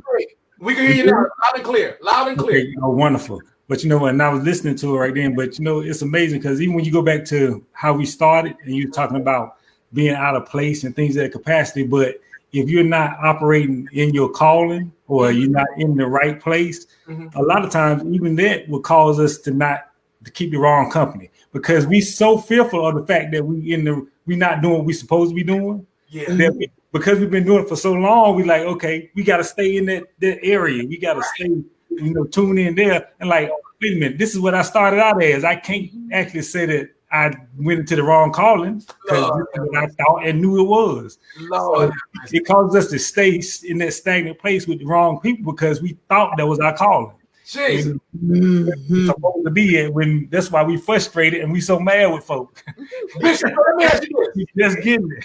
You telling me that our mindset in many occasions, if we were on a highway, on a destination to wherever it is we were going, and we just so happened to make the wrong turn and we 400 miles out the way. Hate to turn around. Rather than acknowledging that we went 400 miles out the way, we're going to keep on going. It's going to, I'm going to find out, I'm going to keep going, but it's going to somehow get back to where I'm supposed to be going at, even if you're going in the wrong direction. That's to stop and ask for directions. And that's why there are so many dreams and visions that went to the graveyard. Unwritten book. That's why the graveyard is the wealthiest place. Yes. Afraid to start over in the right place. Right calling. What we at. Well, again, like I said, we're afraid to ask for direction. Give us some wisdom on asking for directions. Who should we ask? Should we ask anybody? Have y'all ever pulled over? Yo. Like you said, you just can't ask anybody. Yeah, and that's a very interesting thing to reiterate what you said, Pastor Mel. When you're on a highway and you're going somewhere, whether you're going the right way or the wrong way, you stop to ask someone who knows the area. And like you made the point earlier, you ask people who know where you're going or what you're trying to do, who knows the place that you're trying to be in, or the space, the place, or the area. And there are people that God puts into your life that knows the place, the space, and the area that you need to be in. But what we do is, just like Bishop said, going in the wrong direction. We either don't like who we gotta ask, we don't like who the company God is asking us to keep. So let the truth be known, many of us like to be complacent. Misery does love company, and so does complacentness and laziness and all of that. And so if I can get in a place with some people who are just like that, I'm not challenged. If I'm not around iron that will sharpen iron, and I'm not challenged, I become complacent with that. And so what I do is I'm not around anyone who knows where God is trying to take me. One critical aspect of this, though, is, which a lot of times we forget, is you got to start with the right question. Because before you even start asking for direction, you got to say, I'm trying to go to this place. Have you heard of it? Do you know where I'm going? You gotta know where you're going. If they don't know where you're going, you can't. Ain't no need to even go no further. Ask no questions. And once you make that decision, that okay, I'm on the wrong path and I'm going to change directions. Once you make that decision, God will open that door, and the right people. So you're gonna find your tribe, and the right people who will direct you to that place. They are gonna manifest from somewhere. You're gonna be like, oh my God. And you know what? 9 times out of 10, when you start that journey, you're gonna meet people on the way. You're gonna meet people on the way who are there to point you in the right direction. They have been there waiting on you all the time. I love it. Well, I've often told people that our lives, God begins to set in motion what He had laid up for us in the spirit realm, begins to manifest itself in the natural realm on the day we make the decision. Decide. Just decide. People don't understand. Even when we're in church and we make the decision we're gonna follow God, stuff starts to change. We haven't done a thing but make a decision. And so just like she said, we'll make a decision. I'm not gonna do this anymore. This is the last year. We start speaking that stuff, speaking that our space and area that God wanted us to speak a long time ago. We begin to speak into the atmosphere, and stuff begins to wake up on God's command because we made a mindset decision and switched our direction just in our mind. And what is making a decision? What is making a decision? Killing all other options. Come on here. Somebody put in the comments. That's killing my way and deciding to do it God's way. That's it. That's it. Thank you. Why is that so pertinent that we kill all other alternatives? Why is that so important? Because you have to focus. You have to be focused. Purpose does not begin to unravel or manifest itself until your thoughts and your purpose come into alignment. The purpose of, say that once again, the purpose and what? Your thought? Yes. Once your purpose and your thoughts become in alignment, then the purpose or the reality of what has always been a reality anyway. You know, and I love that. I love taking something that's unseen and bringing it into the seen world. I mean, when you can actually think of something or feel something, but it's only a thought. It's only here and it's only here. But once you begin to move on it, now you're standing before you in the physical. How amazing is that? And that's from focus. That's from focus. Coach Tanya, tell us, from the perspective of what we've been talking about, we have not asked for direction, or maybe we did ask, we're on the journey, we asked the wrong person, or we didn't ask them, hey, do you even know what Richard just said? Tie that into the career paths associated with what Robert Kiyosaki breaks down in the cash flow quadrant, because this is so paramount that we see this, because the vast majority of people that it's been us, people our parents, our grandparents, everybody. We don't even say everybody. Everybody, right? This is how we do it. This is what we know. Tie that in together, how we have missed those directions or not gotten them or asked the wrong person to that. Tie that in for us. To be honest, I feel like when we get the misinformation, it's because we got that information from somebody that did not know it in the beginning. I really believe that this thing ties into generational curses.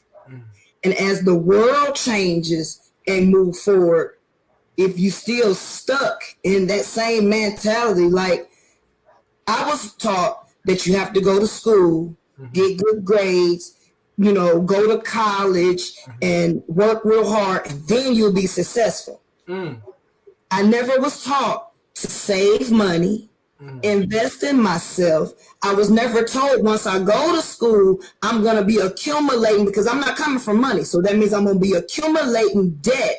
It's all about ignorance, and we can't point the finger about who did this or that, because we can't blame our parents. Maybe they didn't know. If they were being taught the same thing that they were teaching me, the cycle has to change. It has to come to a point in everybody's life, because we're all connected, but we all have one mind. So we all have to have that aha moment for ourselves. And if you've been doing something, I've been in the workforce for, well, I don't look it, but I've been in the workforce for like 30-something years. Right. I have not made it rich yet. But in the short time that I took to invest in myself, I've been able to come and go as I please. I've been able to help people do the same thing that I'm doing, and I'm rich in that way. The money is going to follow. As long as I feel if I help as many people as I possibly can, which is servitude, which is a heart matter for me, I like to serve. So this business allows me to do just that. So when I serve enough people, whatever I need, God is going to provide that. I love it. I love it. Let's do this. We're going to shift gears, and for the benefit, some may be watching us by replay, and even if you're watching us live, we are all a part of a team, a company by the name of Travorium, owned and operated by the visionary and his wife, David and Adela Hart, that started in 2013. So it's a business that's been in existence for 8 years. Last year alone, it experienced more than 400% growth. We're operating now in 52 nations around the world, and we are in 2 of the largest sectors on the planet. Those sectors include travel, which is an $8.2 trillion industry on an annual basis. Over the next decade, it's projected to grow to well over $12 trillion. And then, of course, this year we got the announcement from our CEO, bless his heart, that we were officially becoming travel traders, because we've entered into what we call Forex, which stands for the foreign exchange market, which are the currencies, the world currencies around the globe, that that when you travel and you do business commerce, wherever you go, you have to do it on their currency, whether it's the yen, whether it's the peso, whether it's the euro, whatever it is, that government currency, you use that and at those exchange rates. So while those dollars are exchanged, money is being made every day, all day. In fact, between $6 to $8 trillion a day is being traded. There was a time when we would have been required, if we were able to even be players in this game, and it is a game, believe it or not. It's just like Monopoly in that regard. It's a game, baby. But you got to learn the rules of the game. There was a time to even enter the game, you would have needed to have a net worth in the millions of dollars and a minimum deposit of at least $100,000 to come to the table. That's why I know that's why I didn't know nothing about it. Not a thing. You understand? Because I was like, man, I was 50 before I found out about it. I'm like, how in the world? And then listen, this thing is 20 times larger than the U.S. stock market. Now, of course, I've invested in stocks before, mutual funds and all that, but I never knew anything until 3 years ago about Forex. And now our company is, man, it's so powerful. We are one of the premier educational platforms to teach and train and empower everyday ordinary people to get in on what we've been missing out on all of our lives. And you got banks, listen carefully. Not only do you have banks, you have governments. Hear me now. They make their money, the majority of their money is made in the foreign exchange market. While the trading of $6 to $8 trillion a day is happening, money is being made, and we've been missing it. We haven't even had a clue. We're putting our money in the bank, and they're taking that same money, investing it into the exchange market. They're making millions of dollars every second, and then they're paying us 0.5% of interest a month. And we talking about I got a good bank. I got a good bank. Why you talk about the game? That perish from lack of knowledge. That's the word. So let's bring this into the center of the table. Let's begin to talk about this vision that David Hart and his wife Adela, shout out to them. They put this thing together. I mean, just last month, we, in the slowest month of the year in most business sectors, that was the strongest. Last month was our strongest month ever as a company. So we're breaking records day in and day out. The company is expanding, and we're looking for the people who want something different. A new year, come on here. A new strategy and a new level. If that's you and you're watching this broadcast, you need to get with one of these individuals that are on this platform or somebody that's connected to us on the team in the company, because I'm telling you this has the power to change not just lives, but I'm talking about generations, because it's the mindset of knowing where to put money, how to handle it, how to turn it over and over and over and over again. And by the end of a year, you on a whole new level because of the things that we're already learning. So we have travel, which is already an annual $8 trillion, and then we got the Forex. So somebody put this in the comments. I will be a travel trader, because that's what we are.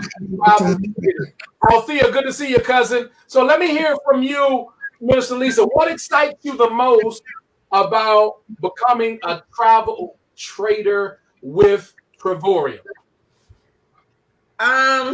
What excited me the most, honestly, was the fact that I know I'm going to be a millionaire. And I have been saying this for as long as I can remember, that I'm going to be a millionaire, not knowing that this opportunity was going to come along.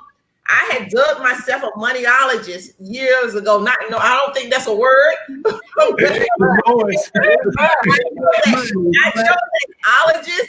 ologist is anyone who studies something. Yes. So I had decided that I was going to learn the language of money. And I like what you have behind you with Miss Harriet Tubman. I freed 1,000 slaves, and I could have freed 1,000 more if they had known they were slaves. Come on. In this business, we taught this business to many, many, many people, and everybody won't come. When Miss Harriet Tubman was out there, everybody didn't go. Everybody didn't go. And even in this business, everybody is not going to come, but there are certain people out there that are assigned to us. Yes. And so it's like going into the highways and the byways, because anything that God gives you is not only for you. It's not only for you, but it's for other people, you know? And so, I mean, I feel like it's an obligation now, because someone shared this with me. And it's my job to share it with other people. So I am a travel trader. And meanwhile, while we're doing the work, we're enjoying it. Yes. we are enjoying. We get to eat too. Come on. You know, we get to enjoy. We get to laugh. We get to dance. We get to have fun, and that's work. But I love this kind of work, you guys. You can get used to it. I'm already used to it. I've been practicing. Years ago, I took my best friend.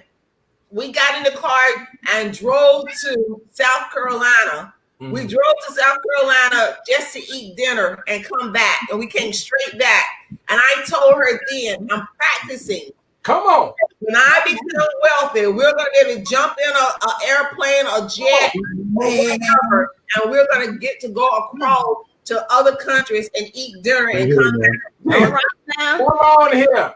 I don't call it. I call it, for me, it's my heritage. It's what I'm supposed to do. I'm my father's child, you guys. I know I'm with the right people. Somebody no kind of way. Yes. Not when my dad owns everything. That's crazy. I love it. Practice your future. Put that in the comments. Practice your future. That's great conviction right there. Coach Tanya, talk to us about what you love the most about being a travel trader. Oh, what I love the most about being a travel trader is I get to save money on stuff that I already do. I mean, I'm like Dora the Explorer. I've been traveling since I was 9 years old. I've been in the military. I've drove trucks over the road. I mean, there is nothing for me to just say, baby, I want to go. I just booked a trip to Miami. People keep saying travel is dead. The devil is a lie, because I'm always going. I don't have to quarantine myself. I do my social distancing. When I go to these different resorts, that's stuff that I was already doing. And that I'm in business for myself, and all of it's a write-off for me. I mean, it's crazy. Like, and the fact, the best part is everything that I do anyway, my mortgage, my utilities, internet, cell phone, I'm paying that anyway. I'm working my business from home, so that's a write-off for me. It makes sense to me. That's all I can say. It's like a no-brainer to me. So that was a blessing all within itself. And my money going to me. When I pay for my trips, I'm investing in me. So you can't get no better than that. And the fact that with extra money in my bank account, I mean, come on. You can go slay, and I don't even slay. This is not even work. This part, right? This is what we're doing right now. This is part of the business. So this is how we work. Come on, this is not work. I see TikToks and sling blings and whatever going on of simple nonsense on Facebook all the time. Yeah, I do this. This is what I get paid to do. Share information. It's so fun. I love it. Somebody better put that in the comments. I love it. She said so much. Check this out. Hashtag, how did she say it? What was that last thing you said? Hashtag share your story. Hashtag share your story, because you can get paid to share your story. What is her story? She loves to travel. She loves to save money. She loves Miami. It sounds like, you know. When I was a little girl, I said, before I die, my feet is going to touch everything God created. This business allows me to do that. Now I can freely go overseas and don't have to wait and save up 3 years worth to go. I can go to Egypt right now for $103 for a whole week. Who does that? Who does that? Nobody does that. And the fact that the company gives so much, I just look. I'm in heaven. I'm having my abundance right here and on this earth. I get my piece of heaven right here on earth. You talking good. Hashtag share your story, and hashtag if it makes sense, it should make dollars. If Oh my! it should make dollars. Come on here. Lord. What's your favorite part? There's so many about this Travorium and this travel trader opportunity. Dollars. Okay, you was talking to us. Which she was actually doing her typing about what we bought a hashtag. So we was kind of If it makes sense, it should make dollars. If it makes sense, it should make dollars. And you know what? Which it all comes back to, like, Pastor Mel, when you first started, you talking about what is your ministry. Yeah. I mean, and it's those simple things that, to me, because of course, like I said in the beginning, my ministry is taking those that don't think they should. Taking those that think they're not able, or they're not capable, or they're not good enough, you know, and letting them realize that they can walk in the blessings that are theirs. All they got to do is just listen, pay attention, and they can operate on a level that they never thought they could operate on. And like Minister Lisa, she was talking about, Harriet Tubman, and she was reading the quote behind you, talking about how she could have freed some.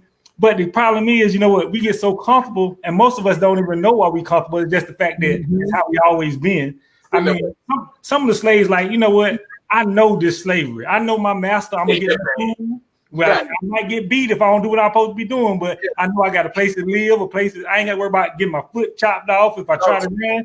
So the actual possibilities, it's like fine tuning. And we're talking about when we going and finding out where you supposed to be and stuff. When you start fine tuning, because the science in me, it's just like when you got a radio station, like back in the days when we used to have the digital dial, the analog. Yeah. Fine tuning. Yeah. I mean, you have a radio station 104.3.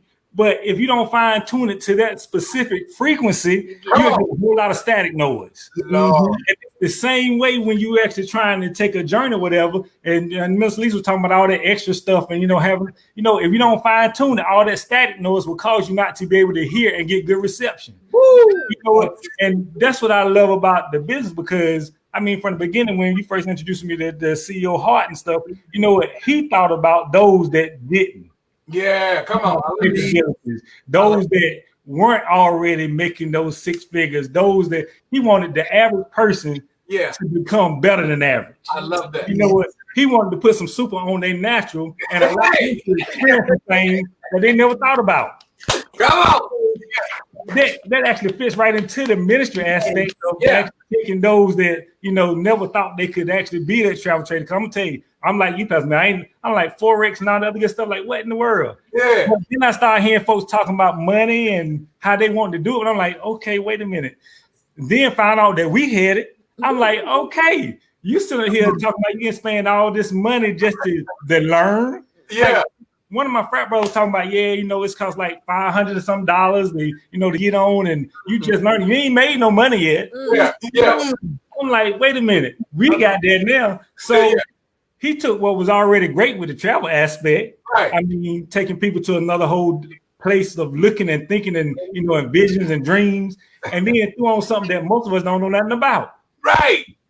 To teach us so that we can teach somebody else. So it's like, okay, you can pull Harry, you can pull a whole lot of folks out. All you gotta do is get them to learn how to fine tune some stuff. Yeah. Man, so that's what appeals me, and what I love about it is the fact that it takes ministry to another whole level of being able to fine tune people and see them succeed. My.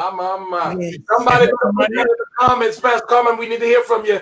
Hashtag, it's time to fine tune. Well, hashtag, time to fine tune. Well,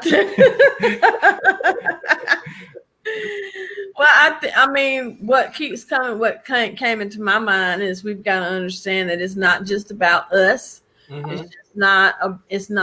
It's about leaving a legacy. Yes. To this world and to our children, and leaving an example of what it looks like to be able to stand on your own 2 feet and build something, and not only build it for yourself, but build it for somebody other than you, and build for the future. Yeah. And I remember I had gone back to my grandfather, our home church. He was deacon, and he had passed away a long time ago. I was a child when he passed away. But they asked me to come back and speak, and I preached a sermon on leaving a legacy.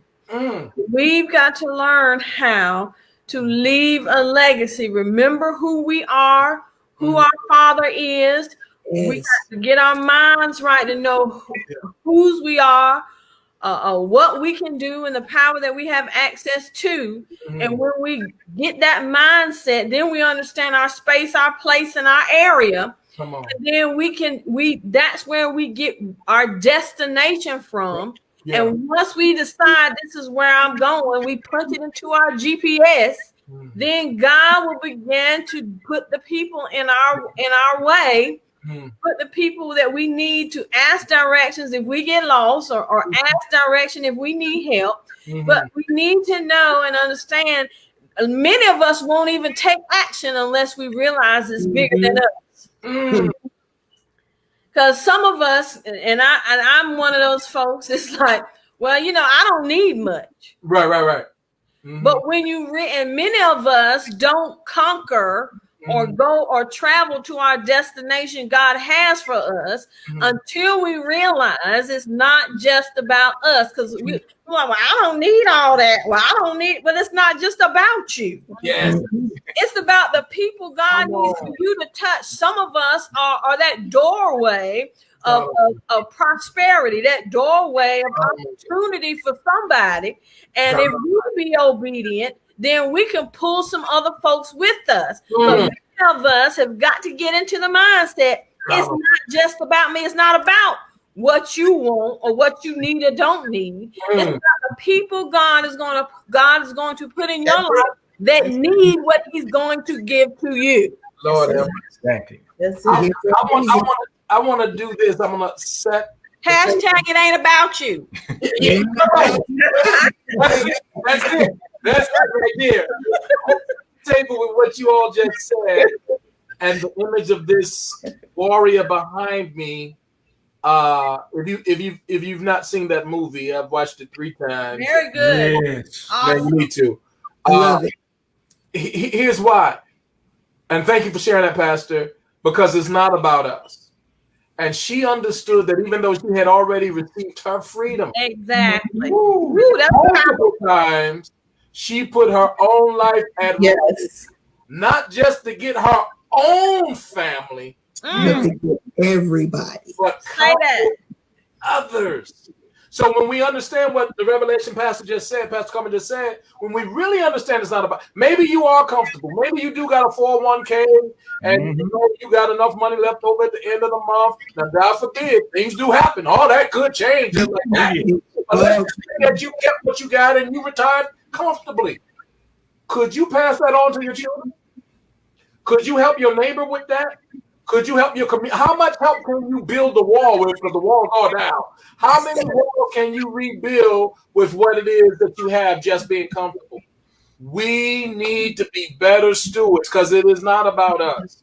Now, let's just say we got skill sets. We all have different degrees and experience, military, college, government, all these types of things. And that's good experience. So we've been employees working for other people. But can you imagine when you take that wealth of experience and you put it together in the umbrella and you lock arms and hearts with like-minded individuals in an opportunity where there is no limitation, where there is no, see, in most company position, you got a top spot, and let's just say it's 250K. Let's just say that's the top spot.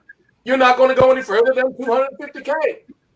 In this, if you put in the work, and I'm not saying it's a gimme, and I'm not saying that it's overnight because this is not a scheme or anything like that. But even if it took you 10, 15, 20 years of putting in the work, locking arms with like-minded individuals, like Coach Tanya said, this is our work, having fun and so forth. If you put in 10, 15, 20 years doing that, there are people that are making $250,000 a day because there's no limit.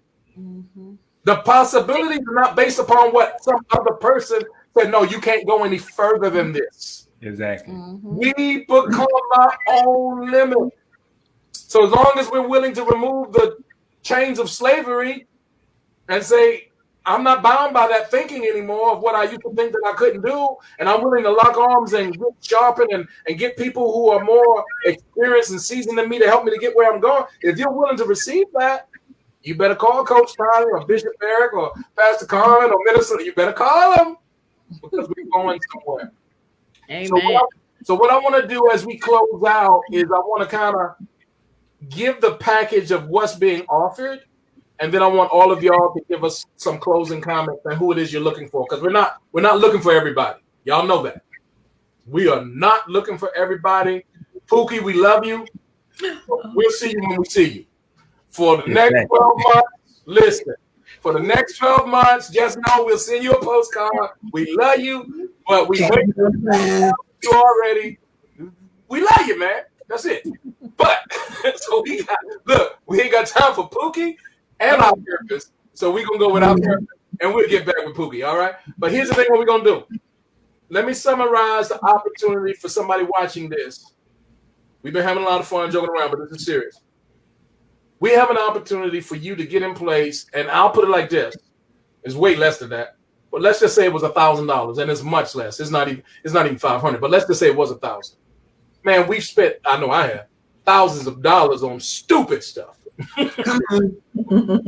Stuff, I mean, stuff that you'd be like, why did I buy that? You know, what was I thinking about? You know, but this is something that if you know you want a new year with new strategies, listen, to get to a new level and you got a whole new team, listen, every dollar you put in, ain't nothing close to 1,000, but let's just say it was, to that $1,000, that's going to get you vacations. That's going to get you licensing. That's going to get you websites. That's going to get you training. That's going to get you a partnership and a whole team. Listen, you can't even put the money on the type of stuff that even the ones of us in this platform bring to the table. Just to lock arms with us and learn what we've already learned is worth more than $1,000. That's a fact. So what I would say to you if you're watching this broadcast, invest your investment, and you're not investing in us, you're investing in yourself. You're not even investing in the company. You're investing in yourself. But as a result of investing in yourself into the company, connected to the company, you're going to get annual vacations.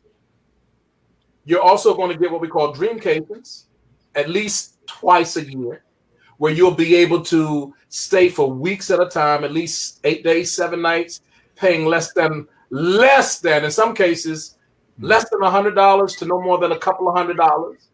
And these are 4 or 5-star resorts that will literally cost $1,500 to $2,500 to stay for the week. And you're staying less than at least twice a year. You're going to have the opportunity to book travel in behalf of others. And man, you can set up family reunions. You can set up conferences. You can set up workshops. You can set up events for all kind of people that are, what are they doing? But they love to do. They love to travel. We have people on our team that have made thousands, us included, thousands of dollars at one single booking, just taking care of the bookings for other people. And if you do it on a regular basis, man, you can have a full-time income on just that alone. You also have the opportunity to take our educational platform and learn how to invest your money. So every month, instead of just putting your money in the bank, you're going to just break off a certain consistent amount, use our educational system, take the trade ideas, because that's what they are. They're ideas to show you how to invest, when to invest, what to invest in what we call Forex, foreign exchange currency. And man, you just follow those ideas. You're not going to win every time, but you will have enough of a winning record that over the course of a year, man, you're going to have a changed lifestyle. And then we're going to have every single year, as in next year, we have over 20 world tours that are on the calendar. You can choose anyone that you want to go to. The discounts to those locations are absolutely unbelievable. And when you go there, here's what you'll experience. You're going to experience a family reunion because you're going to see us up in there. And that's what we are, family. You're going to see us enjoying ourselves. You're going to see ministry. You're going to see discipleship. You're going to see worship. You're going to see personal development. We're going to have a whole lot of fun. Minister Lisa and us, Bishop, man, we done been together in so many places. Even when we were the helicopters in Vegas and all that type of stuff. I mean, the stuff we love to do together is just that type of stuff, and we just getting started. So those are the types of things. I mean, I'm talking about you can get in place really for much less than $300-400, and that'll be life changing. So connect with the person that shared this broadcast with you, this presentation, because you have the opportunity to change your life, your new year with new strategies, going to a new level. I want each of our panelists to share. Willie Barr, good to see you, man. Share some closing comments with us about who you want to reach, what your vision is, and how they can connect with you. We'll start with Coach Tiger. Well, the type of people that I'm trying to reach, I like a challenge. So I want them type of people that always say that they somebody told them one time or another in their life that they weren't going to never be nothing. So I want those type of people. I want the ones that people done threw away and just gave up on. That way, when you blow up and become successful, it'll be like a true miracle success story, from the guttermost to the uttermost. I want them type of people. I love that. And how do they reach you?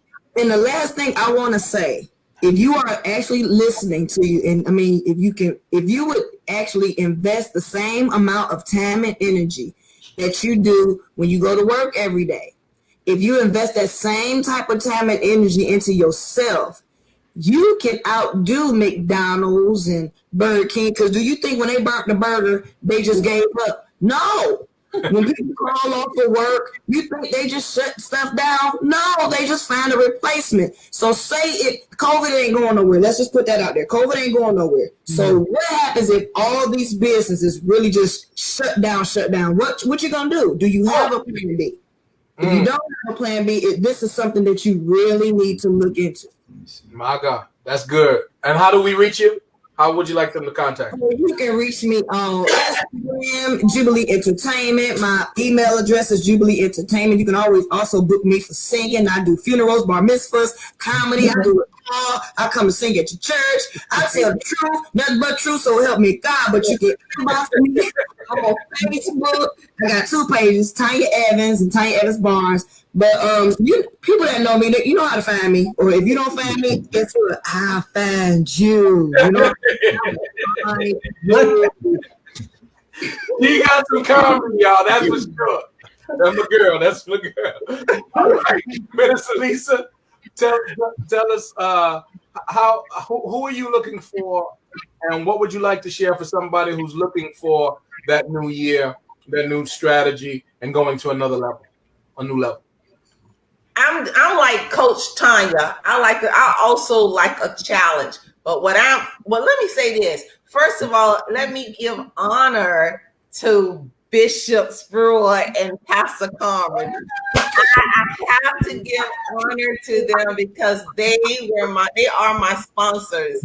Yes. And because of them that I'm in this place. Yes. In this space that I'm in right now. But what I'm looking for people because I love to create. I love to create. And I have this vision of this business, not just of myself, but of many, many people coming aboard and creating, like I said, wealth. I really have this vision, so I'm looking for people who want to, who believe they can, because there are a lot of people like me who have been in a lot of businesses. Like I've been in Avon and Amway and insurance, and everything, trying to find that right thing. Yes. Yeah. And I'm looking for people who would accept this challenge and give me this opportunity to help you take this business, this system, and build on this system and build a foundation, not just for yourself, but for the generations to come. I remember we talk about Harriet Tubman. Everybody know I'm into African culture and history, and things like that. But I remember this one movie I looked at, and it was this young Black African girl, and she was taken in. These people had bought her, and she was their slave, and they beat her and beat her and beat her often. And she wanted to. She kept trying to run away, and every time she would try to run away, the lady of the house would beat her and beat her and beat her. And then one day, the lady told her that since you want to go, said just pack up your stuff and go. And she didn't have anything to pack up. So the lady just pushed her out the door and closed the door on her. And she stood in the street and she looked to her left and she looked to her right. And she realized, I don't know where to go. Mm-hmm. She had no place to go. In her mind, she had no place to go. So what did she do? She looked down and she turned back around, and she had to go right back into that house where the lady continued to beat her.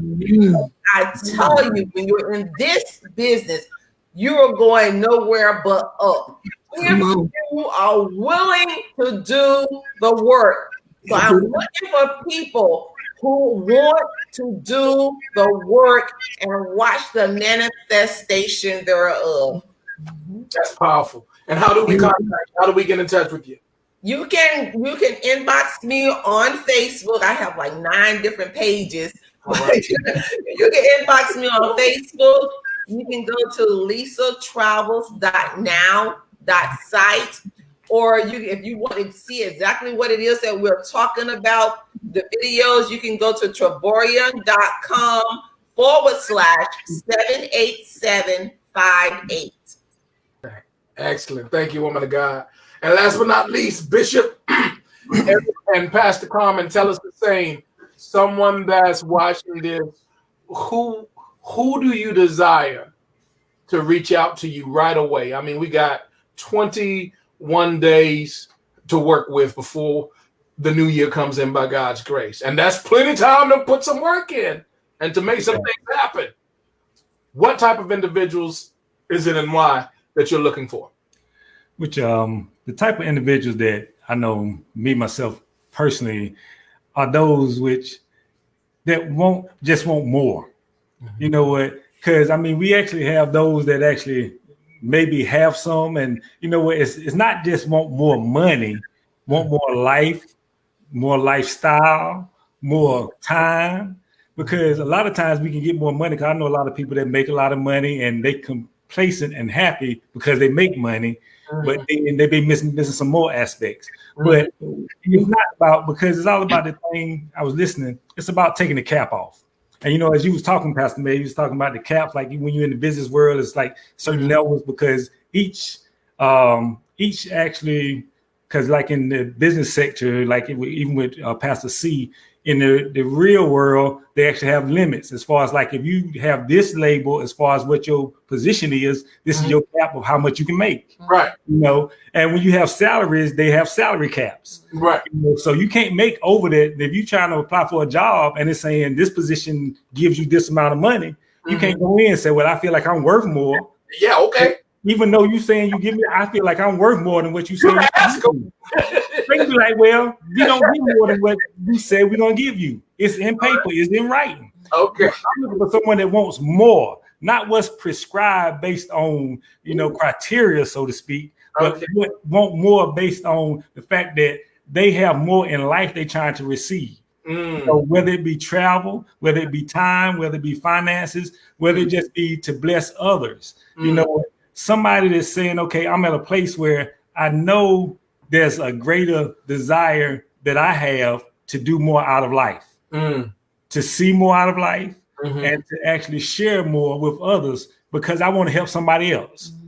You know, and when you have that passion and desire for you only not to get more and take the caps off, no more caps, you know, no more limitations. And you see others that you know that aren't where they should be at, but you can help pull that off of them, like remove the cap and just let it explode. Yeah.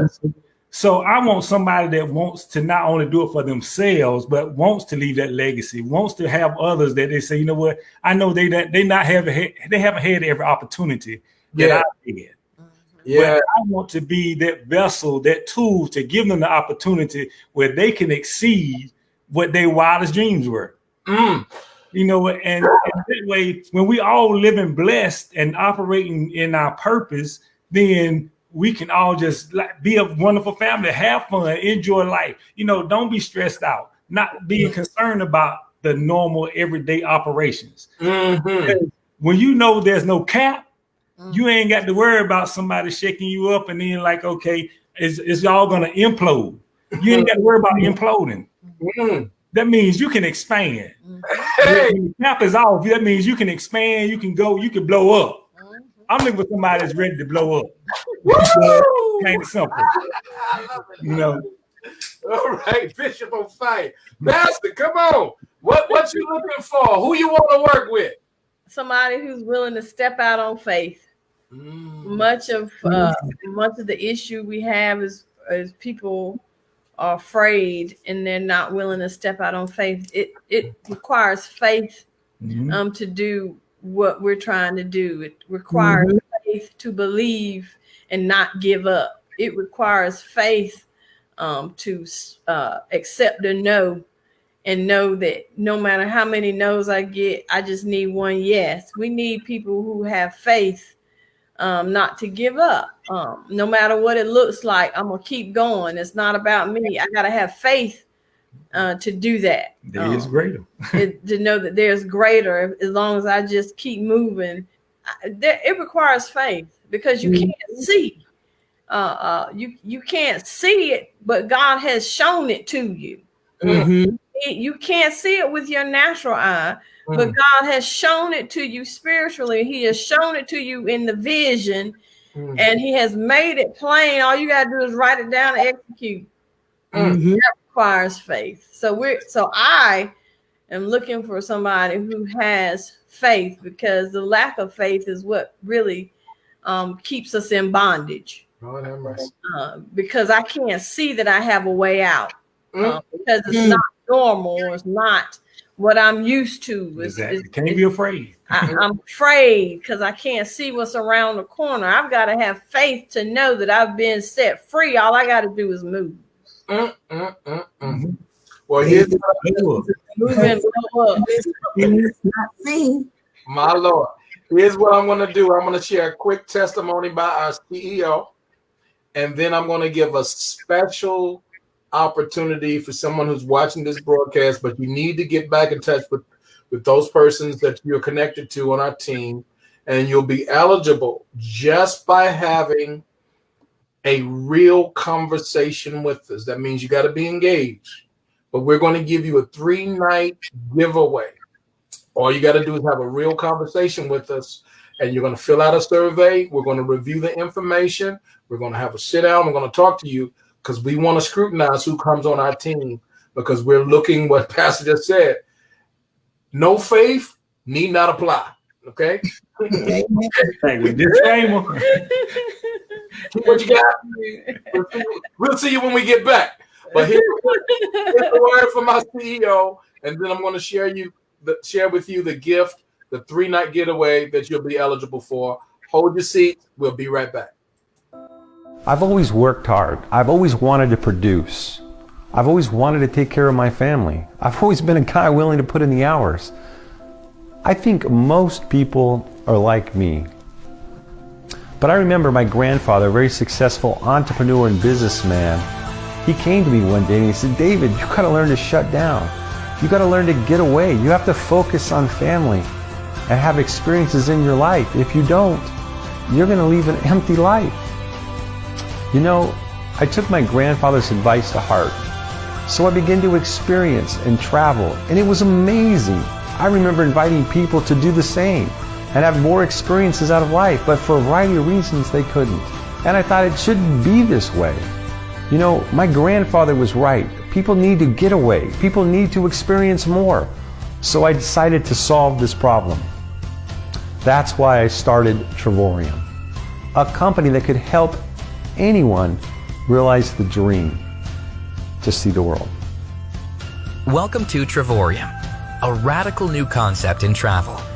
Our membership allows almost anyone from any walk of life an opportunity to see the world. Travorium brings people together, leveraging the numbers of travelers for incredible rates.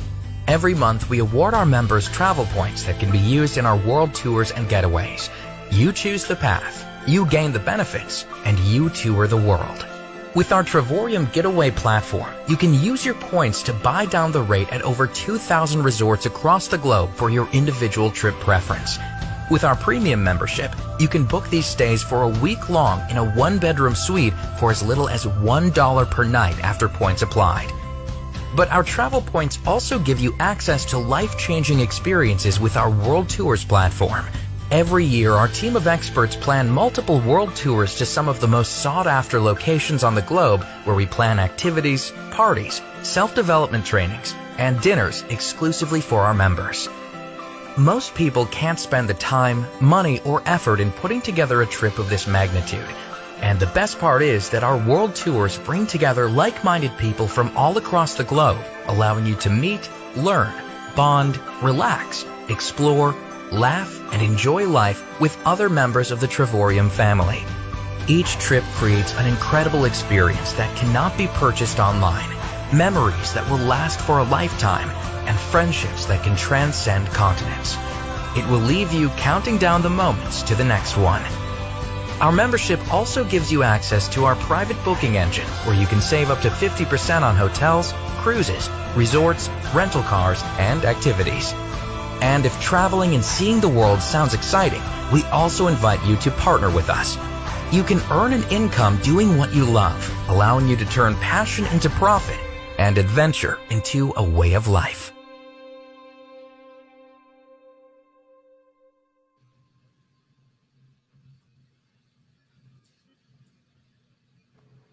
Well, that's so good to me. We got one more thing I want to share. If you're watching this broadcast, whether you're watching live or by replay, get in touch with Coach Tanya. Get in touch with Bishop Eric, Pastor Carmen. Get in touch with Minister Lisa or myself, and you're going to be eligible to receive this next thing you're about to receive. And that's the 3-night getaway. What do you have to do? You have to fill out a survey. Be real about this thing. Just complete the information. It's a quick questionnaire. Watch the information. Send it in. We'll make an appointment with you, answer the questions, and voila, it's yours. It's no more complex than that. So here's what you have the opportunity to receive. I'm going to share it with you now. Let me put it on the screen for you.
All right. I hope y'all are blessed. We shared tonight. Thank you, Coach Tanya. Thank you, Bishop Eric, Pastor Carmen, Minister Lisa. We love you. Let's not forget, I know y'all have already made plans to join Apostle Deborah in Memphis, Tennessee. Already engaged. Already got it. Ready. I'm ready. We got to go. I'm going to be y'all there this time. we ain't going to tell you what happened last time. You know we got to drive, Pastor Mayor. I got you. We like to take a scenic route. Yes, sir. Yes, sir. Well, we love y'all. We'll see y'all on the next go round. Good night, everybody. Good night. Good night. Good night.